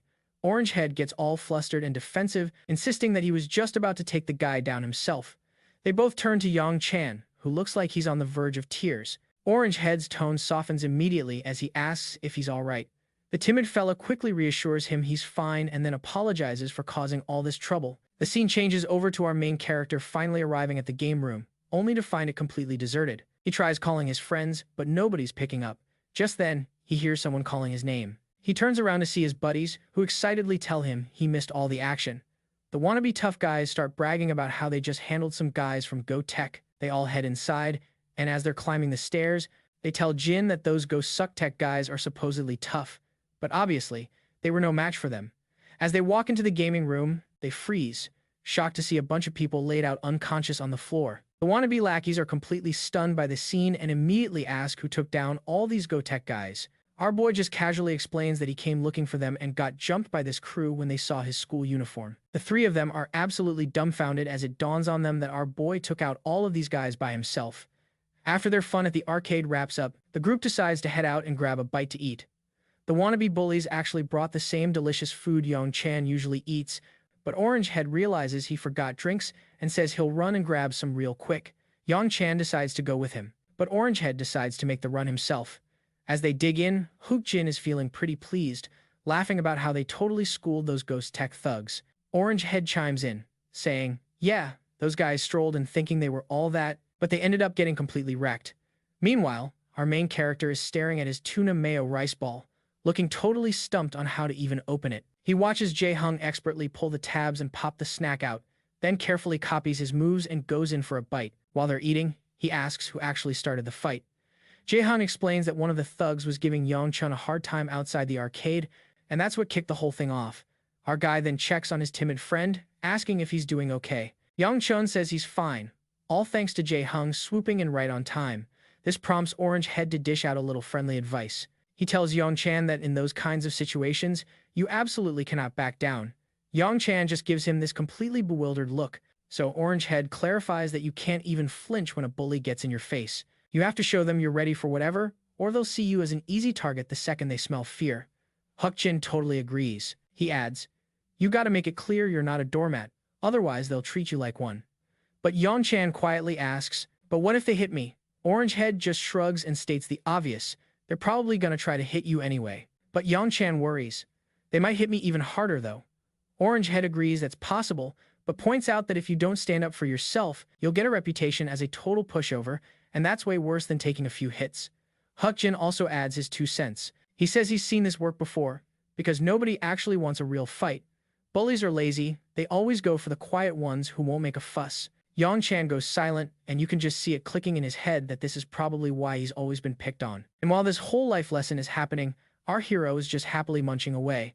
The scene then flashes back to his past life, where meals were a lot less enjoyable. Back then, he was stuck with some bland curry and a piece of bread that was basically a rock. It was that or nothing, so he ate it. To make things worse, it was a total dog-eat-dog world where the strong were always stealing food from the weak. One day, some cocky dude demanded our guy, Jin, hand over his meal, but Jin was absolutely not having it, so he fought back, and let's just say the results were not very pretty for the other guy. The memory makes him realize that no matter the world, the story is always the same. The strong will always try to prey on the weak. It's at that moment Yang-chan finds his courage, declaring out loud that he can't stand either of the 2 guys with him. They both immediately start choking on their food. They're completely stunned. Yang-chan continues, saying he hates them because they bully kids in their class, himself included. Orange Head looks genuinely confused and asks when they ever bullied anyone. He insists that they were just joking around and that it was never serious. Hook Jin quickly backs him up, saying they never physically hurt anyone or made kids do their homework. I mean, compared to a real jerk like Gizu Kim, they're practically angels. But Yang-chan holds his ground, saying that even if they thought they were just playing around, to the person on the receiving end, it still feels like violence. The duo is just floored, totally unsure of what to even say to that. Yang-chan drives his point home, explaining that violence is violence, no matter how you try to dress it up. He tells them off, pointing out how cruel they've been without showing even a hint of remorse. After he said his piece, he adds that since they told him to stand up for himself, he figured he'd give it a shot by saying exactly what was on his mind. Yang-chan's words completely catch the bullies off guard. The blonde one is just stumped, admitting that nobody's ever called him out like that before. He genuinely didn't get that people could see it that way. He just thought they were all just messing around. His buddy chimes in, saying they figured it wasn't a big deal since they weren't nearly as bad as some of the other guys. Yang-chan, who's still a bit shaky, explains that he was actually surprised by how cool the bullies seemed when he started hanging out with them. He figured they probably didn't even realize that what they were doing was actually bullying. Hit with a wave of guilt, the guy with the orange hair immediately says he's sorry. The blonde dude apologizes too, admitting they don't really know how to make it right, but at the very least, they want to apologize. Meanwhile, our boy is having his own little struggle with his lunch. He's trying to get the wrapper off his rice ball, but it slips and falls right onto the ground. He's absolutely devastated to see his meal totally ruined. His friends just stare, not quite sure what to do, and then totally lose it when he picks up the dirty rice ball and tries to eat it anyway. Cutting over to the bustling city center, we're back at SW Corporation. And who do we see at her desk? That same woman who said she was Yona's cousin. All of a sudden, Yona bursts into the office, looking absolutely furious, and shouts the woman's name, Gia. The woman looks up with a smirk, but before she can get a word out, Yona cuts her off with a sharp tone, demanding to know if she's met with Jin recently. Gia plays it cool, reminding Yona that she was the one who started digging into Jin's background in the first place. Yona, clearly frustrated, admits that yes, she did look into Jin's past, but she promised him she'd drop it. And now, she's telling Gia to back off and leave our boy alone, too. Gia just raises an eyebrow, reminding her not to forget the kind of world they're living in, especially after that whole kidnapping incident. She makes it crystal clear they aren't taking any chances, and our boy's background is a serious concern. Yona argues back, insisting Jin had nothing to do with any of the recent trouble, but Gia quickly cuts her off. She says that just because Jin helped out with a rescue doesn't automatically make him trustworthy. Then, Gia's manager decides to chime in, pointing out that Jin's whole identity situation is a major problem for the school. He stresses that a school connected to SW Corporation should never have accepted a student with forged records, and he makes it clear they won't just let this slide. Yona just grits her teeth in frustration, while Gia can't help but smile with a little bit of satisfaction. Gia then mentions that they might be getting some good news very soon. Yona, curious, despite herself, asks what she's talking about. Gia's manager explains that since Jin's records were restricted, they had to pull some strings and talk to the higher-ups in their network to get more info. Gia gives Yona a challenging look, asking if she isn't the least bit curious about who Jin really is. But Yona shuts it down, saying she doesn't care. She emphasizes that Jin saved her life, and for her, that's all that matters.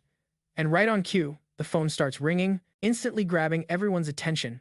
Gia's smug little smirk gets even wider as she says it looks like they'll all get to hear the news together. She picks up the phone, and the person on the other end announces they have the information, as Yona waits with her anxiety through the roof. Gia was really hoping the person on the other end would spill the beans on who Jin really is. But nope, the caller says the higher-ups have decided SW Corporation needs to back off and stop digging into Jin's past. This news completely blindsides Gia, leaving her pale as a ghost, and the guards are just as shocked. She completely loses it and starts screaming into the phone, demanding to know how they could possibly just let this go. The caller lays it out plain and simple. Considering the long-standing relationship between SW Corporation and the government, they've decided to just look the other way on this one. The caller goes on to explain that Jin is basically a kid who lost his family in a tragic plane crash and has just now found his way back home. They really stress that the best thing for everyone is to just let the kid live his life in peace without any more poking around. So, fast forward to the next day at school, and Yona makes her grand entrance with her escort, turning every single head in the room. This includes our guys, who are pretty curious to see her back after so long. Then, out of nowhere, Yona locks eyes with them, and it totally creeps Yong-chan out. She walks right up to him and asks, plain and simple, if Jin is even at school today, while Yong-chan starts scanning the area for him as well, explaining that he was literally just here a second ago. But then Jae-hong chimes in, explaining he got called to the office a few minutes back. As Yona and her escort, Soju, get settled in, Soju drops a little bombshell. The chairman is actually at the school right now. Yona's totally surprised to hear her grandfather's on campus and starts wondering why he didn't give her a heads up and if maybe Jin went to the office to meet him. Meanwhile, in the office, we finally get to meet the old man we've been hearing so much about. And he is absolutely thrilled to finally meet our boy face to face, especially since Jin had turned down a meeting with him before. So he decided to come himself to personally thank him for saving Yona.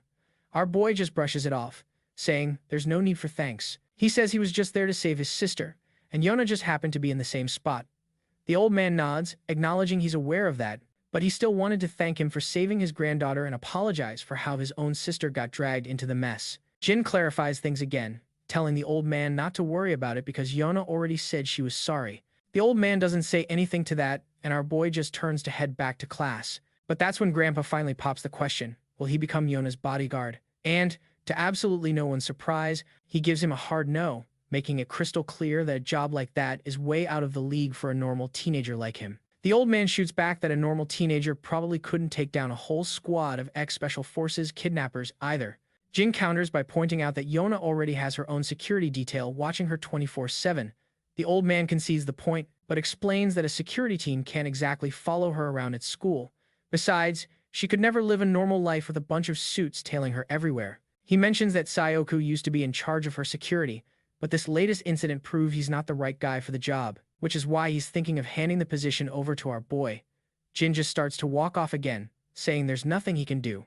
The old man pauses for a beat, then says he didn't just come here to thank him for saving Yona. He also wanted to thank him for what happened 3 years ago. The second our boy hears this, he stops dead in his tracks and whips around to face the old man. The old man continues, explaining he's wanted to say thank you for a very long time, because if it wasn't for what our boy did, otherwise, he he wouldn't have even gotten the chance to see his son one last time. You can tell Jin totally remembers what the old man is talking about, but he plays it cool, brushing it off as just another job. The old man isn't having it, though, and insists it was a dangerous mission that no one else was willing to take. And thanks to our boy's success, he was able to see his son again, who apparently talked about Jin all the time. The old man reveals his son was worried and had asked him to find out why a kid like Jin had become a mercenary. So, he actually tried to track him down, but couldn't dig up any leads. Now, in a wild twist of fate, they're standing face to face, and he casually adds that Yona is his daughter. Jin's mind immediately snaps back to the past, recalling how the man mentioned having a daughter right around his age. Still, Jin states very clearly that he can't be Yona's bodyguard. However, he promises he won't just look the other way if she gets into trouble. The old man seems a little surprised at first, but then a warm smile spreads across his face, saying that's more than enough. He then says there's just one more little thing he'd like to ask. He wants to get Jin's professional opinion on the security team at SW. Jin asks what he means by that, and the old man explains that SW's security team comes from a long and very proud tradition, maybe even a little too proud for their own good. They seem to think Yona's recent kidnapping could have been handled just fine, even without Jin stepping in.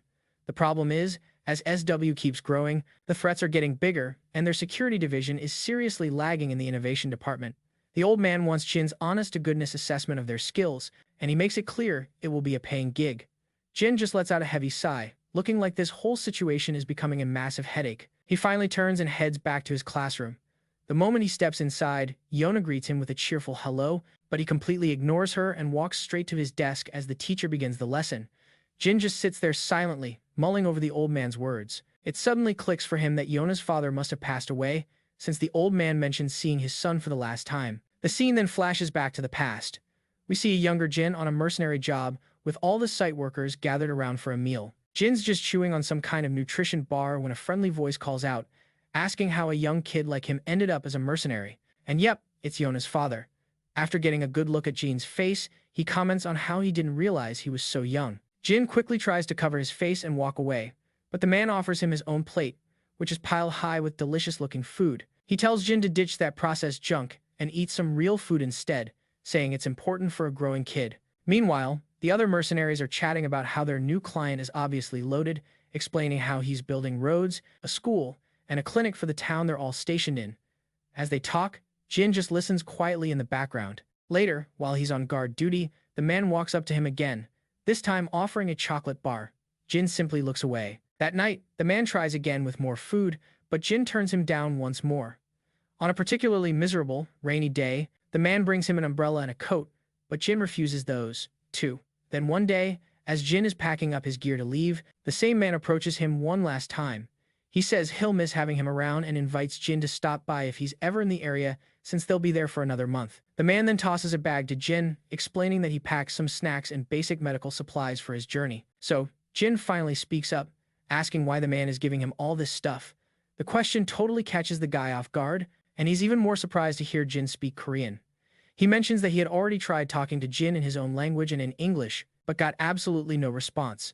The man explains that he has a daughter around Jin's age, and Jin reminds him of her, so he just can't help but worry. A little later, we find ourselves in a pretty rough-looking area where some kind of conflict is brewing, and there's Jin, catching up with one of his mercenary buddies. His friend fills him in on some bad news. The town where Jin was posted as a guard has been completely taken over by a resistance group. He explains they were just biding their time, waiting for the foreign contractors to finish construction before they swooped in to take the buildings. Tragically, most of the people at the construction site were killed. Jin is suddenly snapped out of his flashback by a ringing bell, and he looks over to see Yona calling his name, asking if he has a spare moment.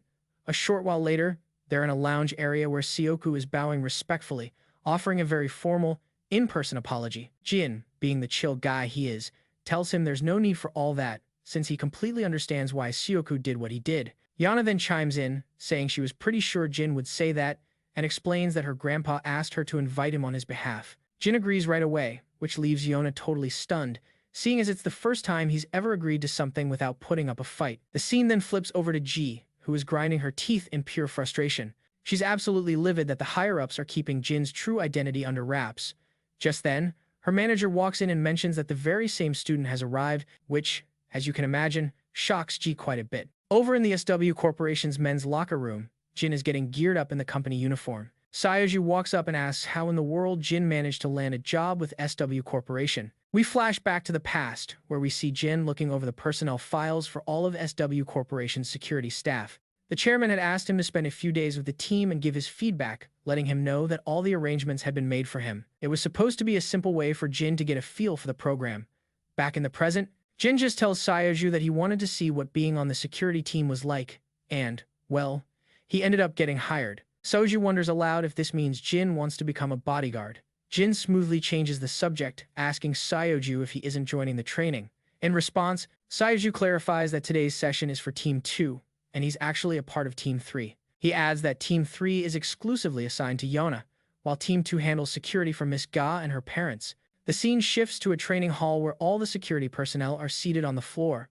One of the instructors introduces Jin to the room, explaining that Jin will be joining them for the next few days. He's in the same class as Syoju, and the chairman himself has given him permission to participate in their program to learn the ropes. One of the guys raises his hand and asks if Jin is the guy who helped Syoju during that kidnapping incident. The senior instructor confirms that yes, he is indeed that same person. Jin gives a quick introduction and thanks everyone for letting him join in. As the trainees start their workout, we can see Yona watching our boy from an observation deck above. Sayuku reveals to her that Jin is here because he apparently wanted to experience what it's like to be a bodyguard. Or, at the very least, that's the story Jin told him. Meanwhile, the guards are already deep into their training, running drills down the hallways. While Yona is keeping an eye on our boy, she spots someone else across the hall. It's G, with her guard in tow. Yona can't help but wonder what she's doing here. In the meantime, Jin is in the middle of a run with the rest of the soldiers. The senior leading the charge glances back and is surprised to see Jin keeping up without a problem. So, naturally, he decides to crank it up a notch and pushes the pace even harder. After a few more laps, all the other soldiers are totally gassed, and the senior looks like he's about to pass out any second. Jin, on the other hand, looks like he just went for a light jog, barely even breathing hard. The senior is thinking to himself that they've run enough to make a normal person collapse, yet Jin kept pace the entire time and honestly looks like he could go another 20 laps. They move on to other grueling exercises, and surprise, surprise, Jin absolutely crushes those too. Watching from the sidelines, Yona is just in awe of how Jin is running circles around everyone, leaving the pros in the dust. Meanwhile, G just scoffs, muttering that it's just basic training, and yet Team 2 can't even keep up with this kid. As our boy just stands there, totally unfazed, the senior is wondering where on earth they dug this kid up from. He starts to wonder if Jin's had some kind of secret training because this level of skill is just unreal. Just then, the senior spots G standing nearby, and his face drains of all color the moment he locks eyes with her bodyguard. He just knows he's going to get an earful from Gia and her bodyguard later for being outshined by a high school student. Suddenly, one of the younger guys speaks up, mentioning he heard this kid was instrumental in Miss Yona's rescue and says he wants to test Jin's skills for himself. The senior gets ticked off, asking if he seriously wants to fight a high school kid, and pretty much yells that he must be out of his mind. But the senior is left completely speechless when Jin himself steps up and says, "Sure, I don't mind." Totally dumbfounded, the senior just scratches his head, sighs, and reluctantly gives them the go-ahead. He tells his guys to grab some protective gear for our boy. A few moments later, Jin is all geared up, and his opponent is suited up and ready to go too. Yana looks on, a little worried, wondering if this is really okay, and Syoju just says it's hard to tell, considering how tough these soldiers are. Even Gia is smirking, thinking it would be absolutely hilarious if the high schooler actually managed to win. She comments that she's heard rumors about the kid's incredible fighting abilities, but her bodyguard reassures her he's no match for one of his guys. He explains that these men have gone through all kinds of intense combat training long before ever joining SW. The senior refereeing the match tells them to keep it clean and gives his junior a look, telling him to go easy on the kid. The junior just nods in agreement. The senior then tells them to take their positions. The junior gets into a fighting stance and tells our boy that he's not fighting some random thugs this time, so he better watch himself. Our boy doesn't even blink at the trash talk and just calmly gets into his own stance. The second the senior gives the signal to begin, the junior explodes forward with a surprising burst of speed, throwing a punch straight for Jin's face, but our boy just casually leans back, dodging it completely. The soldier swings again, putting his all into it, but Jin sidesteps it effortlessly. Yona, getting a little nervous, says out loud that he's not supposed to be going that hard in a simple sparring match. But the soldier doesn't let up and keeps rushing Jin, throwing a flurry of punches. And just like before, Jin avoids every single one like it's nothing. So, Jin lands a quick kick to the other guy's leg, knocking him off balance. And seeing his opening, our boy winds up and throws a massive punch, but the soldier manages to get his hands up just in time to block it. The hefty soldier scoffs at Jin's predictable move and gets ready to throw a punch of his own, but Jin easily parries the punch and counters with a clean shot right to the guy's face. That move leaves Yona absolutely stunned, and even her bodyguard has to admit it was impressive how Jin found the exact opening in the bigger guy's defense. While the soldier is still reeling, Jin grabs his head and delivers a devastating knee right to his face, which sends the guy sprawling to the ground, a total mess. Ji is just completely blown away by the whole thing. Jin stands there, the undisputed winner, with his opponent out cold on the mat. He takes off his headgear, and both the senior soldier and his buddies are just stunned. Suju mentions that he specifically told them to take it easy, but that was way too intense.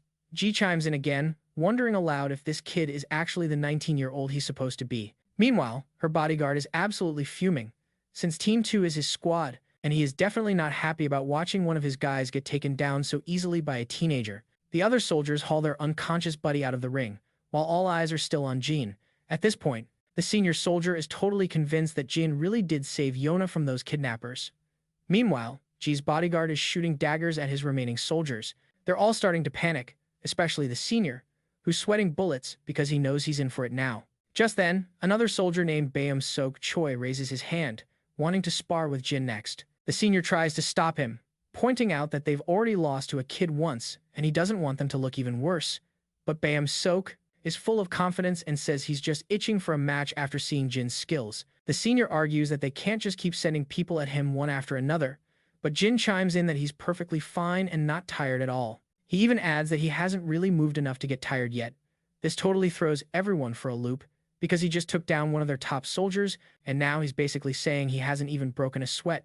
Sukju just sighs, looking like he's seen this all before. So, Baeum Sok steps into the ring to face off against Jin.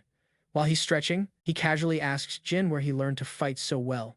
Jin fires back, asking if Baeum Sok isn't planning on wearing any headgear. The soldier confidently says he doesn't need it, telling Jin to go ahead and wear one if he wants. But Jin says he was only asking for his opponent's sake. He couldn't care less about headgear either, so he just tosses his aside, which catches both Baeum Sok and Yona by surprise. Baeum Sok gets a little cocky then, calling Jin a punk but admitting he likes his spirit. Ji then turns to her bodyguard, curious about what he thinks will happen this time. In response, he admits they made the mistake of underestimating Jin before, but he's confident they can handle him now. He takes a lot of pride in his men, who train incredibly hard every single day. Plus, he points out, Jin is now facing the ace of the team. Ji cracks a little smile, looking forward to seeing how Baeum Sok is going to handle Jin. Meanwhile, Yeana's bodyguard is starting to get a little nervous for Jin. In a bare-knuckle brawl like this, it all comes down to pure physical strength, and Physique is absolutely built. There's no way to know what kind of intense training Jin's been through, but it's hard to imagine it can make up for the raw power Physique is packing. As the match begins, a super confident Physique gets into his stance and throws a wild swing at Jin, but our guy just casually sidesteps the punch. Jin then tries to land a quick jab on Physique, but this fella is all business. He dodges Jin's attack in a flash and counters with a punch of his own. Jin also leans out of the way and throws another punch, but Physique snatches Jin's fist out of the air and smirks. He admits Jin's punch has more of a kick than he expected, but Jin isn't really interested in a mid-fight chat. He lets another one fly, but Physique blocks it without even trying. He gives Jin props for his great timing, but then scoffs that tiny jabs like that will never break his guard. Well, he's about to eat those words. Jin suddenly swings his leg around and lands a solid kick right to Physique's thigh. The cocky fella is completely floored, and the senior's jaw just about hits the ground seeing our boy make such a huge comeback. Jin then follows it up with another harsh kick to the same leg.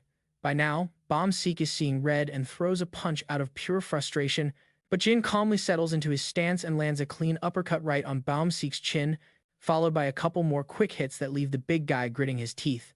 Physique tries to swing at Jin again, but our boy just brushes it aside with some seriously slick moves. Then, he delivers a swift chop to Physique's throat, which makes him choke and gasp. With a heavy thud, the once imposing guy collapses to his knees. The first shocked face we see belongs to Yeana, followed by Ji and her bodyguard. All the while, Jin just stands there coolly while the muscular guy is on the ground, coughing his lungs out. Yeana's bodyguard is blown away by the tactic. Jin broke Physique's upper defense by attacking his leg, then immediately went for the throat. That move completely closed the gap in their physical power. A few more hits to those pressure points would have totally taken Physique out of the picture.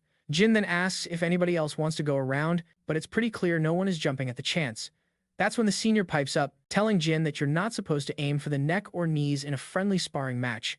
Jin, looking genuinely clueless, asks if sparring has rules and says he's sorry if he broke any, because he honestly didn't know. The senior quickly backpedals, saying there aren't any specific rules, but it was just something he thought he should mention. Of course, deep down, the senior knows he's just trying to save face after getting completely outclassed by a high schooler. After watching that whole fight, Ji is absolutely positive that Jin managing to rescue Yeona was no fluke, and she wants her bodyguard's expert opinion on it. The man, who is clearly not thrilled about seeing his guys get taken down so easily, reluctantly admits that from basic form to high-level combat, Jin is a total natural in every way. Ji gives a very satisfied smile at this and then tells everyone it's time to move on to the next phase. Everyone is taken aback, especially Yeona, who has absolutely no clue what Ji is talking about. Ji then walks over to Jin and reminds him that he came here to get a taste of real security work. Alright, it looks like it's finally time to see what this whole bodyguard gig is really all about. Jin listens closely as she explains that since he's been assigned to Team 2, he'll be her personal escort, and she seems pretty happy about that. Yeona, however, can tell from a mile away that this woman is definitely cooking up something sketchy. The scene then cuts to an office inside SSW Corp, where we find the grandpa talking with a guy in a sharp suit. This suited gentleman is shocked to learn that Jin is in the same class as Diane, explaining that they already researched Jin's background. But it's still a huge surprise to see that the infamous codename Jin is actually this young kid. The man adds that Jin's name only surfaced a few years back, which means he must have been even younger when he first started making a name for himself. He just can't seem to wrap his head around how this kid could be the same cold-blooded individual from all the reports. We then shift back to the locker room, where Jin is finally suited up in a proper bodyguard uniform, and man, does he look sharp. As evening rolls in, we see Diane and her grandpa together. The old man asks if Jin is still out with friends. She explains that Jin had to take care of something and mentioned he'd be a little late, which has her grandpa a bit concerned. He remarks that Jin shouldn't stay out too late, and while he's sure Jin will be okay, running into some local thugs at night could spell trouble. Speaking of trouble, the next scene shows those two soldiers who were acting all high and mighty before their fight with Jin. Right now, they're getting an absolute earful from their superior, and the whole squad is feeling pretty humiliated after Jin wiped the floor with them. Their senior officer is so ticked off that you can practically see the veins popping in his forehead. He makes it crystal clear that they're about to go through the toughest training of their lives, and you can just see the hope drain from the soldiers' faces. The senior, however, lets out a small sigh of relief, just glad that he wasn't the one getting chewed out by his own boss today. Meanwhile, Yeona's jaw just about hits the floor when she sees Jin step out in his full bodyguard attire, looking like he's dressed for a 5-star date. Even GA is visibly pleased to see him, while those defeated soldiers can't help but look on with a little bit of envy for our boy. As they head outside the building, Jin and 2 other guards are personally escorting GA, with several other agents posted nearby. They make sure she gets into her luxurious Bentley without a single hitch, and once she's safely inside, the other guards move to follow. But Jin hangs back until the senior bodyguard tells him to just get in the car already. With that order, Jin slides into the back seat next to Yeona. Once inside, he notes how 2 guards are positioned right at GA's side at all times. Then, out of nowhere, GA asks our guy if he's ever considered a career as a singer or an actor. She explains that one of the SW subsidiaries she runs is an entertainment company, which just so happens to be their destination. Jin, however, shuts it down with a simple, not interested. She then pivots, asking him why he's so keen on becoming a bodyguard. The moment our guy hears this, he realizes they probably have no clue about his real mission, so he just plays it cool, saying he wanted to experience the life of a bodyguard. She then gives him some props, telling him he seems to be a natural at this job. She says she's impressed, especially considering how well he did in training and how easily he handled the guards from Team 2. But when the lead bodyguard from Team 2 hears about his team's defeat, he gets absolutely furious, his face turning bright red with rage. Yeah, the guy's a little red-faced about his squad getting schooled by a high school kid. But Jin, ever the humble one, points out that he only snagged the win because Team 2 was going easy on him. They were pulling their punches since he was just a rookie, which honestly gave him the upper hand right from the get-go. He's convinced that if they'd gone all out and treated him like a real threat, he would have been toast in both matches. The woman gets what he's saying, but a part of her was totally expecting Jin to be a little more cocky about taking down a team of professional guards. Turns out, he's not that kind of guy at all. Meanwhile, the senior bodyguard is just floored by how thoroughly our boy has analyzed the whole situation. After a bit of a drive, they finally pull up to their destination, another one of the SW Corporation's buildings. We see she's settled in her office while our boy and the senior guard are posted up right outside the door. The senior guard is pretty impressed. They've been standing guard for a whole hour, and our guy hasn't so much as twitched. So, his curiosity gets the better of him. He asks Jin where on earth he got such hardcore training. Our boy just gives him a look and keeps his mouth shut. Not one to give up, the guard presses again, asking where he learned those moves from their spar. He knows for a fact that what Jin did wasn't just a lucky break. In response, Jin simply says he learned everything he knows on the streets where he grew up. This vague answer really gets under the senior guard's skin. He definitely wasn't expecting to get brushed off like that. The thing is, Jin's answer wasn't that far from the truth, and just like that, we flash back to his past, where we see he literally did learn his skills on the streets. We catch a glimpse of him and a friend sprinting for their lives as a storm of hot lead chases them from behind. He's scaling ropes into treetops during intense storms and going toe-to-toe with elite soldiers and trained assassins, and through it all, he never even blinks. Back in the present, they're cruising down the highway. Jia checks in on Jin, asking if he's holding up okay after such a long day. He tells her he's fine, which she finds a little strange, considering it's his very first day in this line of work. But he confirms again that yep, this is his first rodeo. At the same time, the senior guard thinks to himself that this stoic act is pretty much par for the course with this kid. Jin hasn't asked a single question the entire trip and hasn't shown the slightest sign of being fazed by anything, not even when they intentionally skip dinner just to test his mettle. It's like he already knows that going without a meal is just part of the job. He didn't move an inch from his post until he was given a direct order. Then, all of a sudden, Jin spots some serious trouble on the road ahead.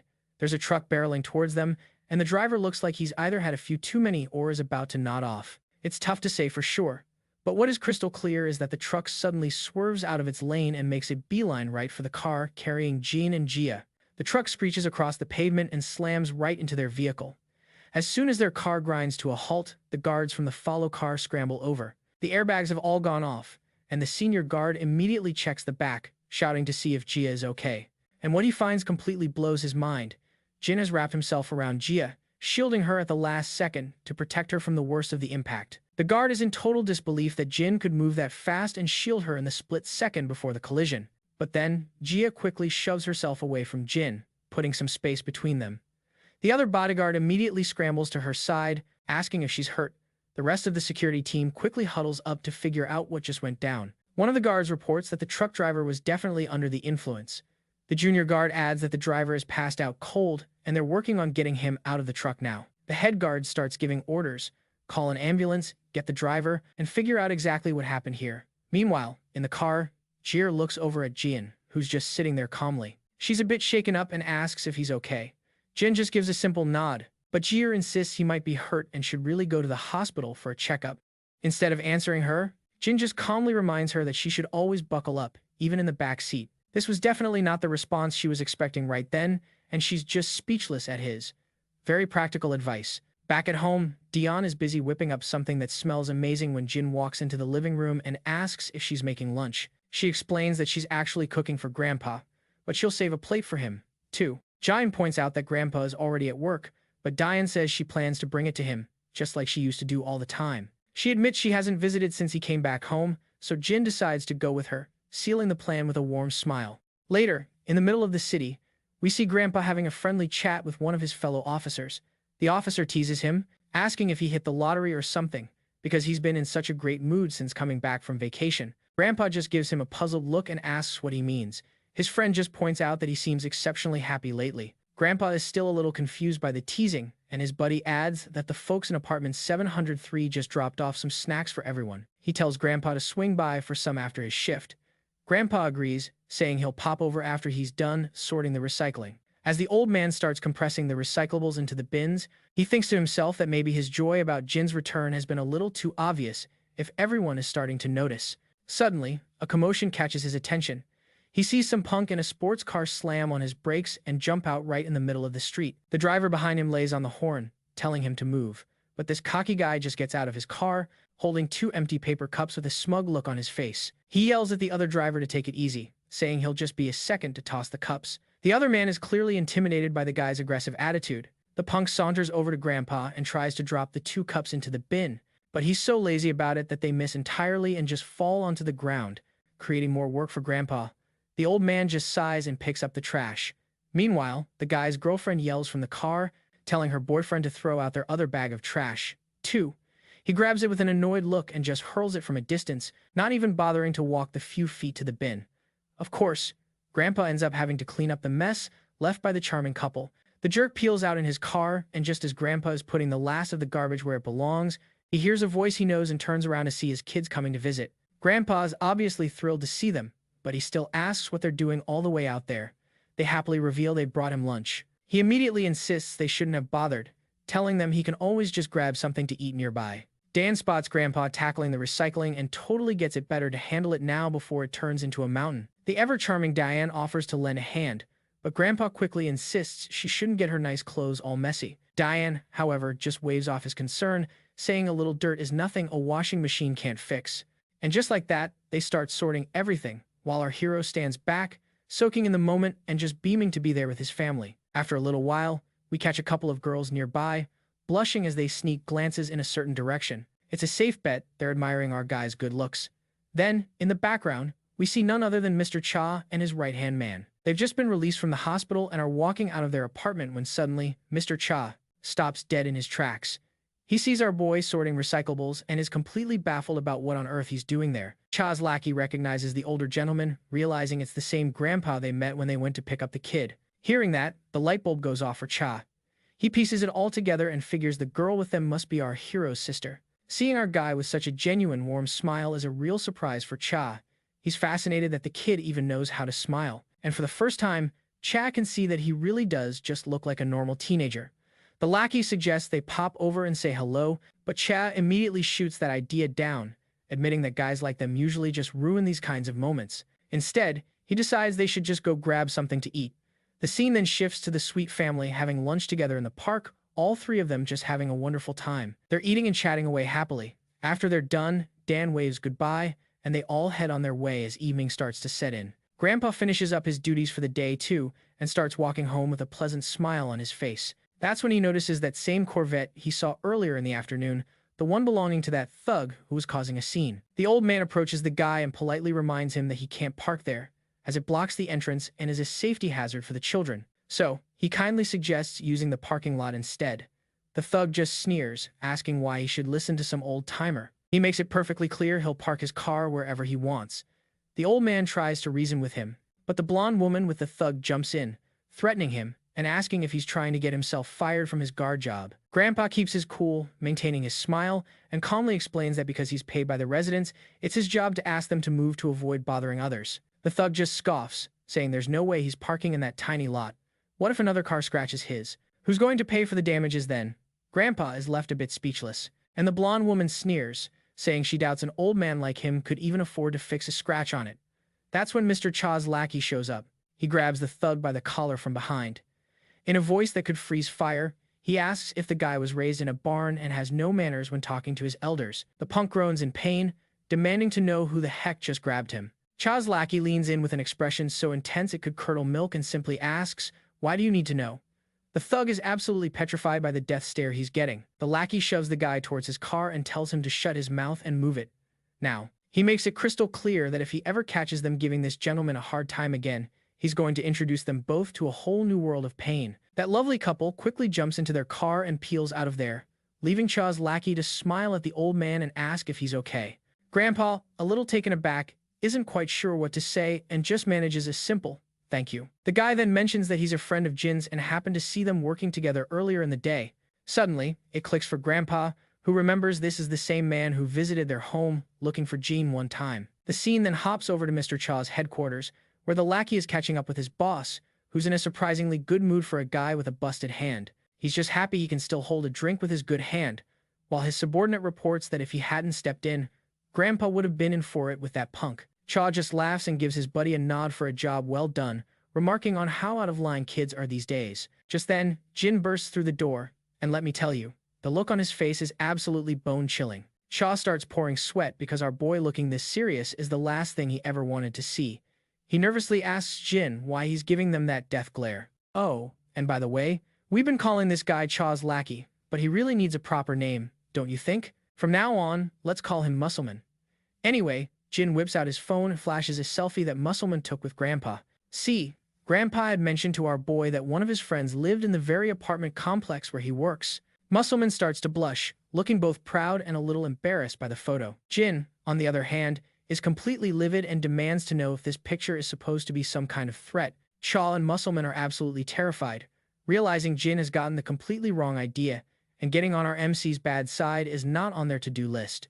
As Jin's fury reaches its peak, Muscleman stumbles back, frantically trying to explain that it was just a friendly gesture. He's practically begging Jin to just hear him out before doing anything drastic. The scene then cuts over to the SSW Corporation, where GA is asking her guard for an update on the kid. The guard pauses for a second before reporting that the kid should be wrapping up his training session with Team 3 right about now. GA follows up, asking if Jin was taken to the hospital for a checkup and what the doctors had to say. The bodyguard confirms that Jin only had a few minor bruises and there was nothing to be seriously concerned about, which seems to reassure GA. You can totally tell she's developed a little soft spot for him. She tells her bodyguard to keep an eye on Jin's condition anyway, just to be safe. She points out that you never know what kind of delayed symptoms can pop up after a car accident. She's worried that if the press gets wind that the crash was a setup and Jin ends up getting hurt, it'll turn into a massive headache for them all. Yep, I had a feeling from the get-go that the accident was staged just to test Jin's abilities. Back with Jin, we see he's changed into his school uniform. Seoku comes over and asks him what's up, noticing that Jin seemed to be seriously holding back during their last session. Jin just explains that he's not really trying to make enemies with everyone here. He then curiously asks Seoku why he's still part of the security team, saying he thought Seoku would have already completed his training and moved on by now. With a sigh, Seoku explains that despite what Jin might think, he was never an official guard to begin with. He says he really only got into it because of his family connections and the fact that he grew up with Hana. He just happened to be good at the whole bodyguard thing, so he stuck with it. Admitting that he was blown away after seeing Jin rescue Hana from those kidnappers. It hit him that he wasn't quite the hotshot he thought he was, and he knew he needed to level up. Seokju admits that SW taught him everything he knows, but he's really curious where Jin picked up his skills, because the guy moves like a seasoned pro. Jin just plays it cool, saying he learned everything he knows on the streets where he grew up. Seokju gets a feeling that's not the whole story, but figures it's better not to push it.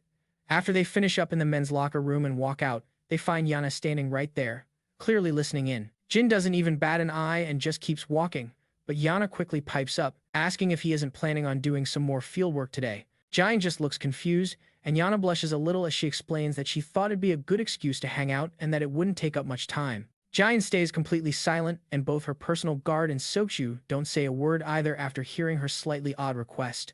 A little later, a bunch of guards are posted outside while Yana and Jin pop into a convenience store to grab a snack. Yana gets all excited, explaining how much she missed cup noodles and triangle kimbap when she was living in the US. As Jin glances at his own kimbap, he gets a sudden flashback to a really bad memory of his food falling out of the wrapper and hitting the dirt.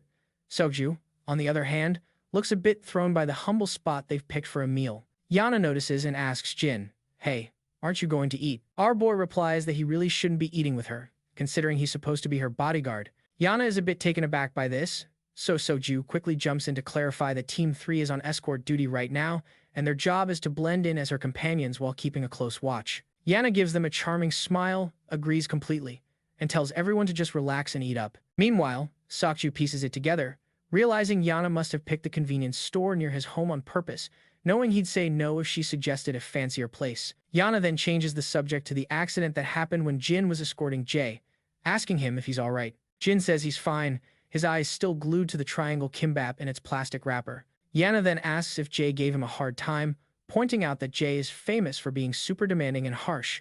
In response, Jin simply says that everything went smoothly. Yana finds that pretty hard to believe, as it doesn't sound like Jae at all. She even quips that the only time Jae smiles is when she's insulting someone.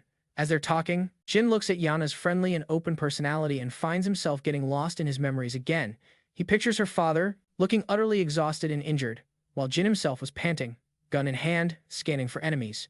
Her father tells him to save himself and leave him behind, saying that at least one of them should make it out alive.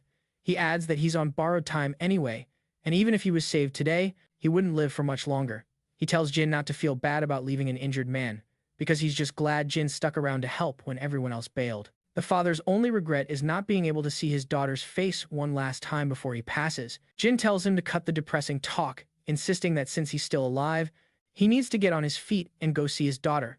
The father's face immediately lights up at Jin's words, finding a tiny glimmer of hope even in such a bleak situation. The story picks back up in the present, and as the flashback fades, Jin turns to Yana and asks if they can talk alone for a moment.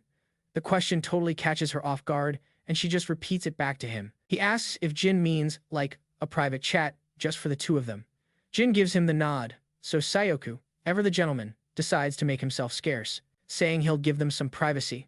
The second Sayoku's gone, Yana immediately turns to Jin, asking what this is all about and why he suddenly needed a private audience. And in response, Jin just casually drops a name, Ingyukin. Yana's gears start turning, and she realizes Ingokin is her dad's name. Now she's even more confused about why Jin is bringing him up out of nowhere. Then, he hits her with another question.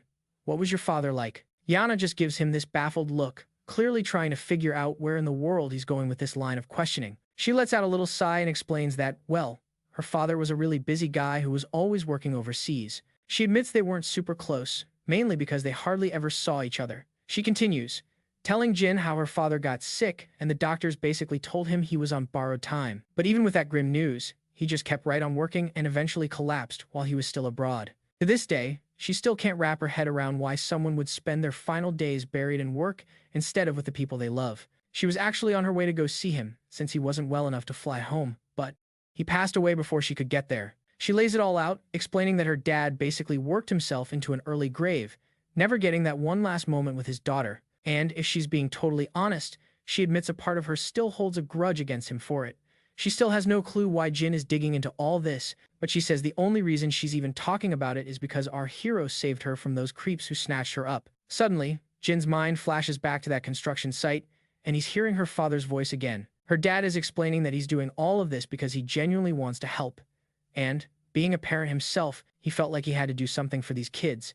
It was the only way he felt he could ever face his own daughter again. He confesses that he wasn't a great dad, and that if he'd known how things would turn out, he would have spent every possible moment with her. He says that, to him, family is the most important thing in the world. Snapping back to the present, Jin drops the bomb on Yana. She was the real reason her father kept working right up to the very end. This completely floors her, and she just stares at him, asking what on earth he's even talking about. Jin calmly explains that he's here to carry out the final request of a client. He reveals that her father's last wish was to tell her he wanted to see her one last time before he passed, and that he was so sorry he couldn't make it happen. Those were the exact words her dad needed Jin to pass on. And we get another quick flashback, this time to her father telling Jin that this isn't a request, it's an official job one he has to see through, no matter what. He drives the point home, saying that whether he makes it or not, Jin is the one who has to deliver this message. Yana is just completely shell-shocked to hear that Jin actually met her dad before he died. And after dropping that absolute bombshell, Jin just picks up his bag and starts to walk off, leaving Yana standing there, completely stunned. You can see tears starting to well up in her eyes as she processes it all, wondering if her dad really, truly said those things. Meanwhile, it looks like Jin is having a little character development moment of his own. He's finally starting to grasp something he totally missed back then. He's finally seeing the real meaning behind the job he was given. See, every time Yana's father tried to offer Jin something, it was never about easing his own conscience. It was always about one thing, protecting Jin. Her dad created that mission just to get Jin away from the front lines. It was his own way of trying to help him out. Alright, so the next scene drops us right into Jin's apartment. The doorbell rings, and as Jin opens it, he's surprised to see his senior officer, Major Kang, standing on his doorstep. A little later, they're all settled at the dining table, and Jin's grandpa is just beaming, so happy to finally meet Major Kang in person after only talking to him on the phone. Major Kang apologizes for not stopping by sooner. He explains that he came back to Korea with Jin but wanted to give him some time to settle in with his family first.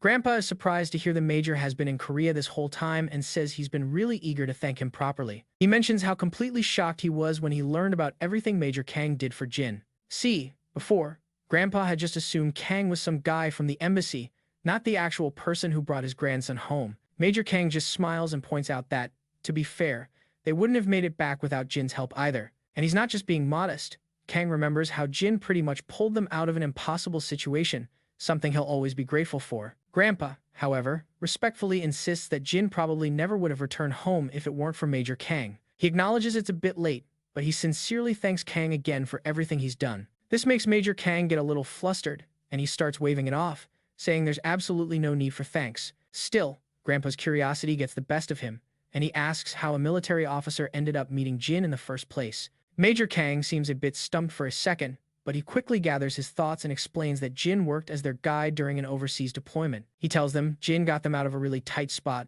and that they definitely wouldn't have made it out alive without him. With that, Grandpa invites Major Kang to stay for lunch, noting that it's just about noon. Major Kang happily accepts, and while munching on some fruit, he turns to the young lady at the table and asks if she's Jin's sister. The girl gets a little flustered but quickly says yes. Kang gives her a friendly smile and tells her that being Jin's younger sister makes her like a little sister to him, too. So, he jokingly adds that now she's got two super cool big bros looking out for her. How awesome is that? The poor girl looks a bit awkward but manages a polite reply. I mean, she's just a 17-year-old doing her best to be courteous to a 36-year-old man who's trying maybe a tad too hard to be hip. When noon hits, the table is absolutely overflowing with delicious food, all thanks to Grandpa's lucrative career as a security guard, of course. Major Kang dives right in, eating so enthusiastically that a baffled Grandpa has to tell him there's no need to rush. Major Kang apologizes, explaining he's just so excited because he honestly can't remember the last time he had a proper, home-cooked meal like this. This prompts Grandpa to gently ask if Kang's mother is no longer with them. Kang replies that she's alive and well, but her cooking skills are lacking. So, he and his father usually just eat out instead. It saves them from the whole song and dance of pretending to enjoy her food. Kang gets a bit misty-eyed, adding that the military mess hall was the highlight of his service, and he's fully aware of how sad that sounds. Grandpa and Jin's sister just share an awkward smile, while Jin keeps on eating, completely unfazed. What a guy. Anyway, in the next scene, we find Jin and Major Kang hanging out outside. Kang tells Jin how great it is to see him and lets him know that the other guys from the team miss him and talk about him a lot. Jin's mind fills with all these nice memories of his juniors, and he can't help but break into a genuine smile. So, he asks his senior what brings him all the way out here so unexpectedly. Kang explains he was in the area for work and, since he had a few days off after his assignment, he figured he'd stop by and see how his junior was doing. He mentions how great it was to meet Grandpa and Jin's little sister, and Jin just smiles hearing that. Major Kang flashes a big smile right back at him. But as the senior gets up to leave, Jin asks if he's already taking off. Kang nods, explaining that it's getting a little late. Major Kang adds that he'd love to stick around and catch up more, but he's actually got to go meet his fiancée. This news totally catches Jin off guard, and he asks if his senior is really engaged. Kang confirms it with a nod, leaving Jin just staring, not quite sure what to say. Noticing Jin's blank stare, Kang gets a little worked up and playfully asks if he's jealous that his senior finally found someone. Jin immediately denies it, and Kang explains it's kind of an old-fashioned setup since their parents arranged it. He admits he's actually pretty happy about it, though, especially since he's always so swamped with assignments that he barely has time to date. As Kang waves goodbye, he tells Jin to take it easy.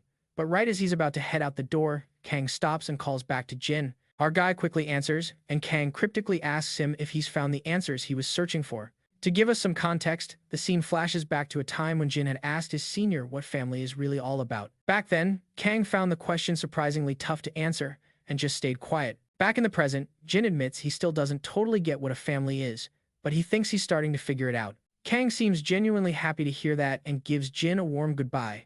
The scene then shifts back to the SW Corp, where GA is apologizing to her guest for the last-minute meeting, explaining that her schedule was just too packed to meet him anywhere else.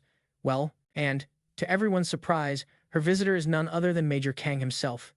And he's quick to reassure her, saying it's no problem at all. In fact, he says he's the one who called her out of the blue, so he's just glad she could make time for him. As she sits down, she mentions that she's heard Major Kang has been deployed overseas quite a bit recently, so he must be incredibly busy. He just scratches his head and humbly says he's sure he's not nearly as busy as she is and that he's just scrambling to stay useful. She tells him not to be so modest, since she knows full well how packed his schedule really is. Kang gives a sheepish grin while she thinks to herself that she never pictured herself ending up with a military guy and that they never would have met if their parents hadn't set it up. She then finds herself wondering just how many times they've actually seen each other, and Kang replies that it's been exactly 14 times. She points out that that's not a lot of time at all, considering they've been engaged for over a year now. Then, remembering something else, she says she actually has a favor to ask. He immediately perks up and tells her to just name it. That's when she slides a file across the table. As he looks at it, she explains that it's about the guy in the picture, and she wants him to look into his background. Of course, Kang doesn't need to check any records because he already knows Jin inside and out, but he's keeping quiet about it. She adds that this kid is one of Yona's classmates and that they found out Jin's records are completely fake. Apparently, she's been trying to look into it on her own, but the authorities are giving her the runaround, so she figured it'd be better to just hand it over to Kang. Kang, however, apologizes and says, to be blunt, that he can't help her with this. Ga's eyes go wide with surprise, and she's quiet for a second. Then, looking away a little annoyed, she tells him that if he's not going to say anything, then he doesn't have to be so dramatic about it. The poor guy is practically shaking with nerves. He definitely doesn't want to get on her bad side. A few days go by, and Jin gets a call letting him know that Major Kang and his men, who were out on a mission, have gone missing. The scene then cuts to Major Kang and his soldiers moving cautiously, guns at the ready. But then we see them two enemy soldiers hiding out in the woods. One of the enemy soldiers radios in that Kang and his team have been successfully herded into the target zone. The boss cracks a huge grin at this news, clearly looking forward to the hunt. Back with Jin, he asks the caller if this means Major Kang is in trouble, and the caller confirms that yes, he's in serious danger. And get this, the person on the other end of the line is none other than Yona's grandfather, the director of the SW Corporation. He says that according to their intel, Major Kang and his unit were ambushed by armed hostiles during their mission. Now, they're on the run and being forced to fight back. In the meantime, the military is gearing up to try and extract Major Kang and his troops. The director goes on to explain that he's sharing all this because he knows Jin and Major Kang are close. Jin immediately picks up on what he's not saying. If the director had to call him personally, the odds of Kang making it out aren't looking so good. The old man sadly agrees, admitting he called to prepare Jin for the worst-case scenario. Jin doesn't say a word, and the director advises him not to do anything rash and to let the military handle it. He also reminds Jin that he has a family to think about now. With that, our boy agrees and hangs up. As he just stands there, his mind starts flashing back to different moments with Major Kang. In the infirmary, a beaming Kang reminds the other soldiers, "See, I told you Jin was Korean, and I was right." The other injured soldiers happily chime in, all of them finding it hard to believe and wondering if this means Jin has actually recovered his memories. Another time, Jin was sitting by himself when Major Kang came over and told him to just take his time and not to pressure himself into remembering anything. He then gently asked Jin if Lai Jin Yu was his real name, and Jin confirmed it on the spot.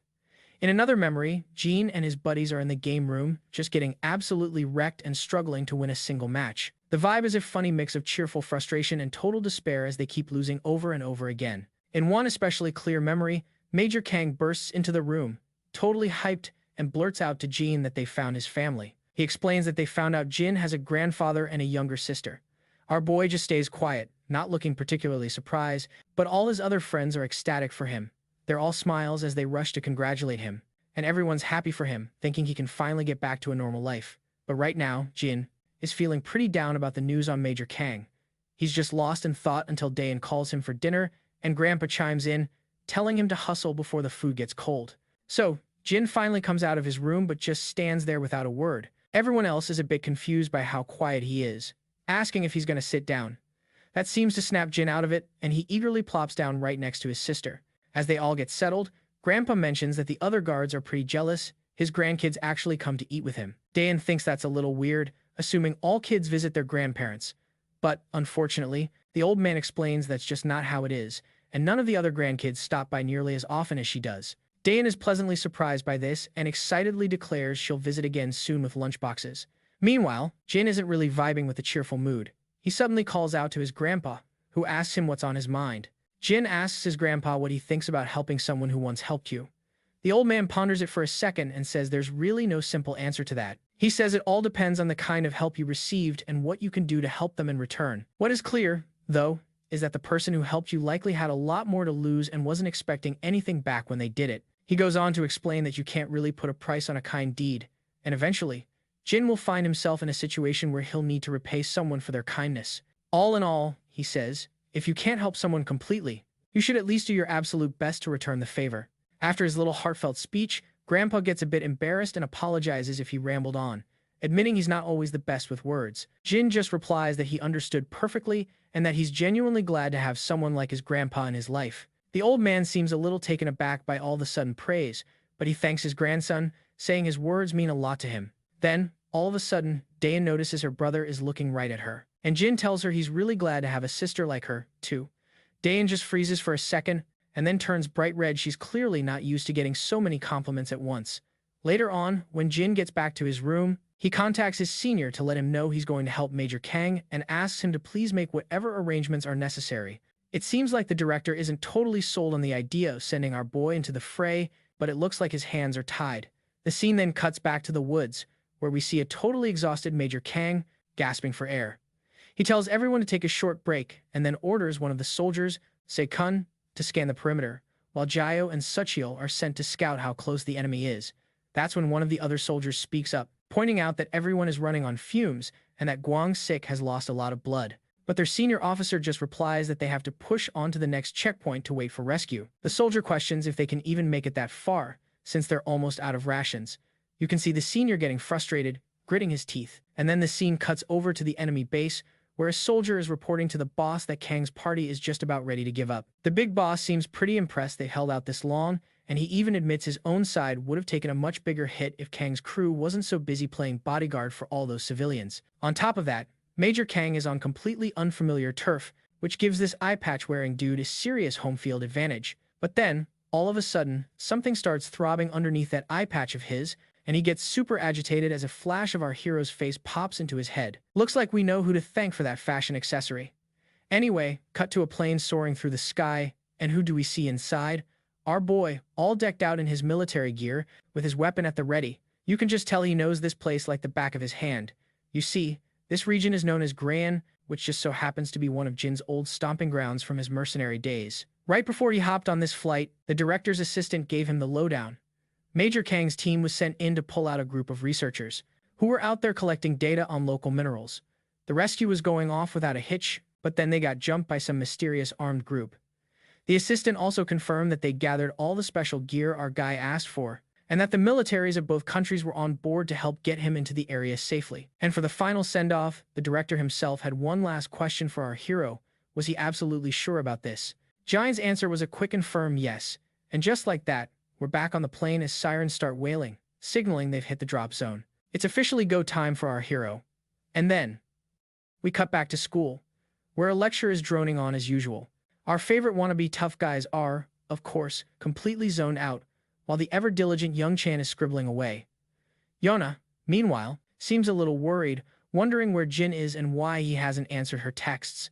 But we're leaving her to worry for now, because it's back to the jungle. Back in the thick of it, our guy is moving like a shadow when he notices spent bullet casings littering the ground.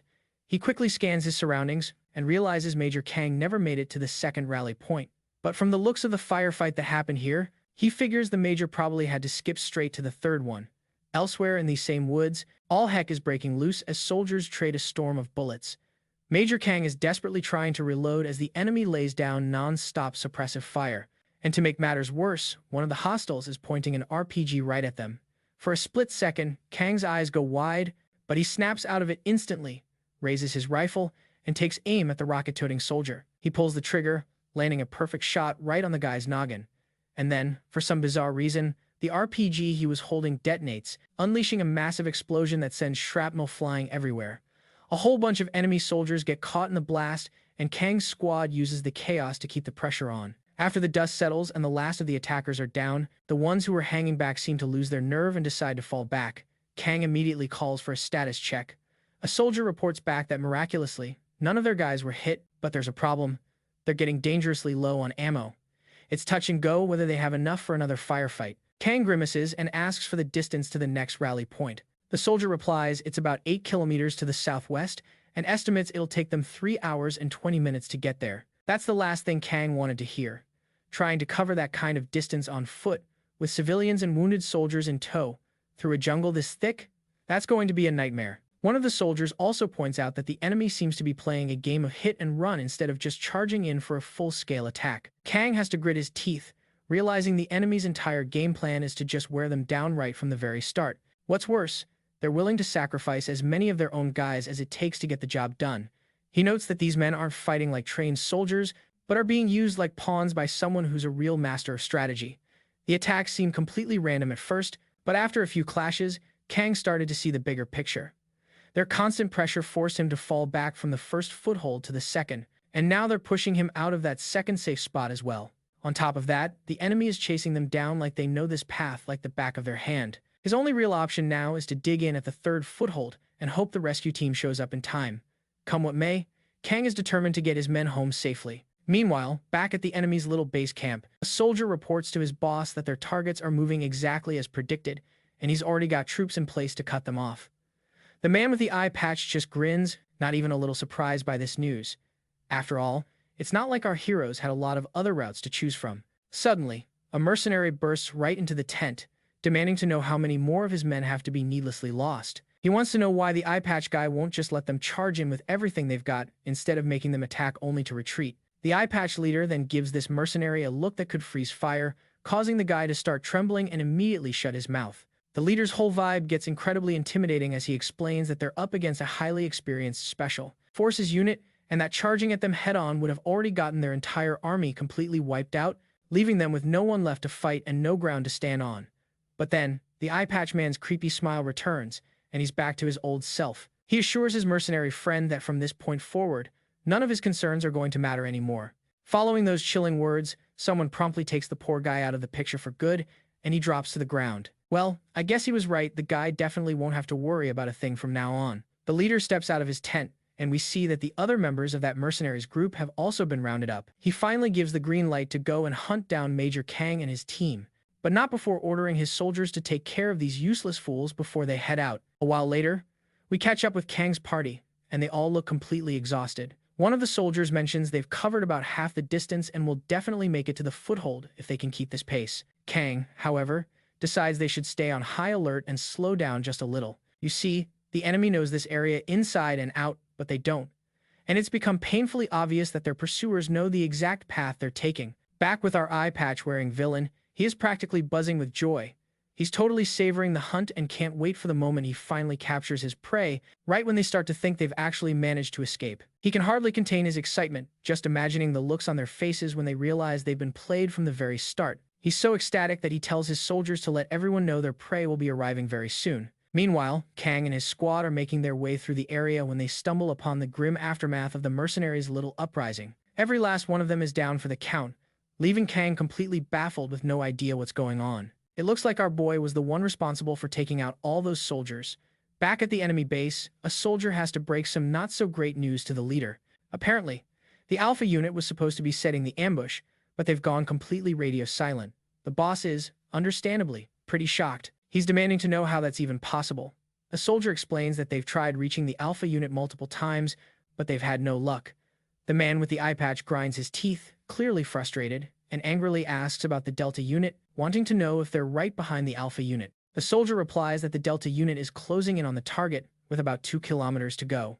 The boss orders his men to contact the Delta unit and make sure they secure the target, no excuses. But then, on second thought, he decides to make the call himself. As soon as the line is open, he tells the Delta unit to report in. The man from Delta unit responds right away, saying that they're taking on some serious fire. The big boss is completely floored by this and demands to know what on earth he's talking about. In response, the man on the line explains that they were ambushed while on their way to the target. The big boss then asks who they're up against, and the soldier replies that they have absolutely no idea. But before he can say another word, there's a huge commotion and the line just goes dead. The big cheese is left there, seething with frustration, absolutely furious that the tables have turned and they're the ones being hunted. Meanwhile, we cut back to our boy, and it's pretty obvious he's the one stirring up all this trouble. The enemy soldiers are just unleashing a hail of bullets, but Jin is dodging them with such incredible grace that it's almost unbelievable. Jin knows it'll take Major Kang about 30 minutes to get to the third checkpoint, so his plan is to keep the enemy soldiers tied up until then, making sure his friend and the rest of the team have a clear path to escape. With that, he makes a swift slide across the ground, aiming his rifle at the enemy. He locks onto his target, takes the shot, and drops one of them without a moment's hesitation. He then aims at a second soldier and takes him down just as easily. The other soldiers quickly start to figure out where the sniper fire is coming from, but before they can react, Jin opens up with a spray of bullets, sending them flying. Naturally, more soldiers appear, and they immediately start lighting up Jin's position with a fresh wave of gunfire. He ducks for cover as bullets fly everywhere, somehow missing him every time. Jin takes off running, confident that the enemy can't possibly track him in this kind of terrain. He's planning to use this to his advantage and hit them from a whole new angle. In the meantime, Kang and his soldiers can hear the heavy firefight happening in the distance. A soldier reports that the gunfire is coming from the same route they just took. Kang is completely confused by this, since the mercenaries were already taken care of when he arrived. And now there's an intense firefight breaking out from the direction they just came from. He tells his friend that none of it adds up, but they'll hold their current position until the rescue party gets there. As they're waiting, Kang starts hearing those loud bangs once again, and enemy soldiers are getting picked off left and right, all thanks to our guy's handiwork. The enemy fires back, but our guy quickly dives behind some rocks. He notes that they've probably figured out by now that he's the only one attacking them. And yeah, he's been completely outnumbered from the start. But here's the kicker. The enemy is starting to panic now that their numbers have been cut in half. He then spots a trio of soldiers who seem clueless about his exact position. With lightning-fast precision, he lines up his shot and takes them down in an instant. He then gives his watch a quick glance and sees there are still 14 minutes on the clock until the rescue team shows up. As the sun starts to rise, our soldiers are keeping a sharp eye on the enemy. One of them reports that the rescue unit is about to land. The civilians breathe a huge sigh of relief at the news, but Kang quickly tells his soldiers not to get too comfortable until they're all safely out of there. He's got a really bad feeling, especially since all the gunfire just suddenly went silent. All of a sudden, their transmitter crackles to life. A voice on the other end reports, "This is Jin, I'm only 3 minutes out." One of the soldiers mentions that the name rings a bell, and it doesn't take Major Kang more than a second to connect the dots and figure out who was behind all that now silent gunfire. When he looks up, he sees our boy walking right toward them with his hands up. Major Kang looks through his sniper scope and confirms that, yup, it's definitely Jin. The other soldiers can see it's Jin too, but they're all wondering what on earth he's doing out here. Major Kang is still in total disbelief, clearly not wanting to believe what he's seeing. And right on cue, the rescue helicopters touch down on the scene. Kang immediately rushes over to Jin and grabs him by the shirt, demanding to know what in the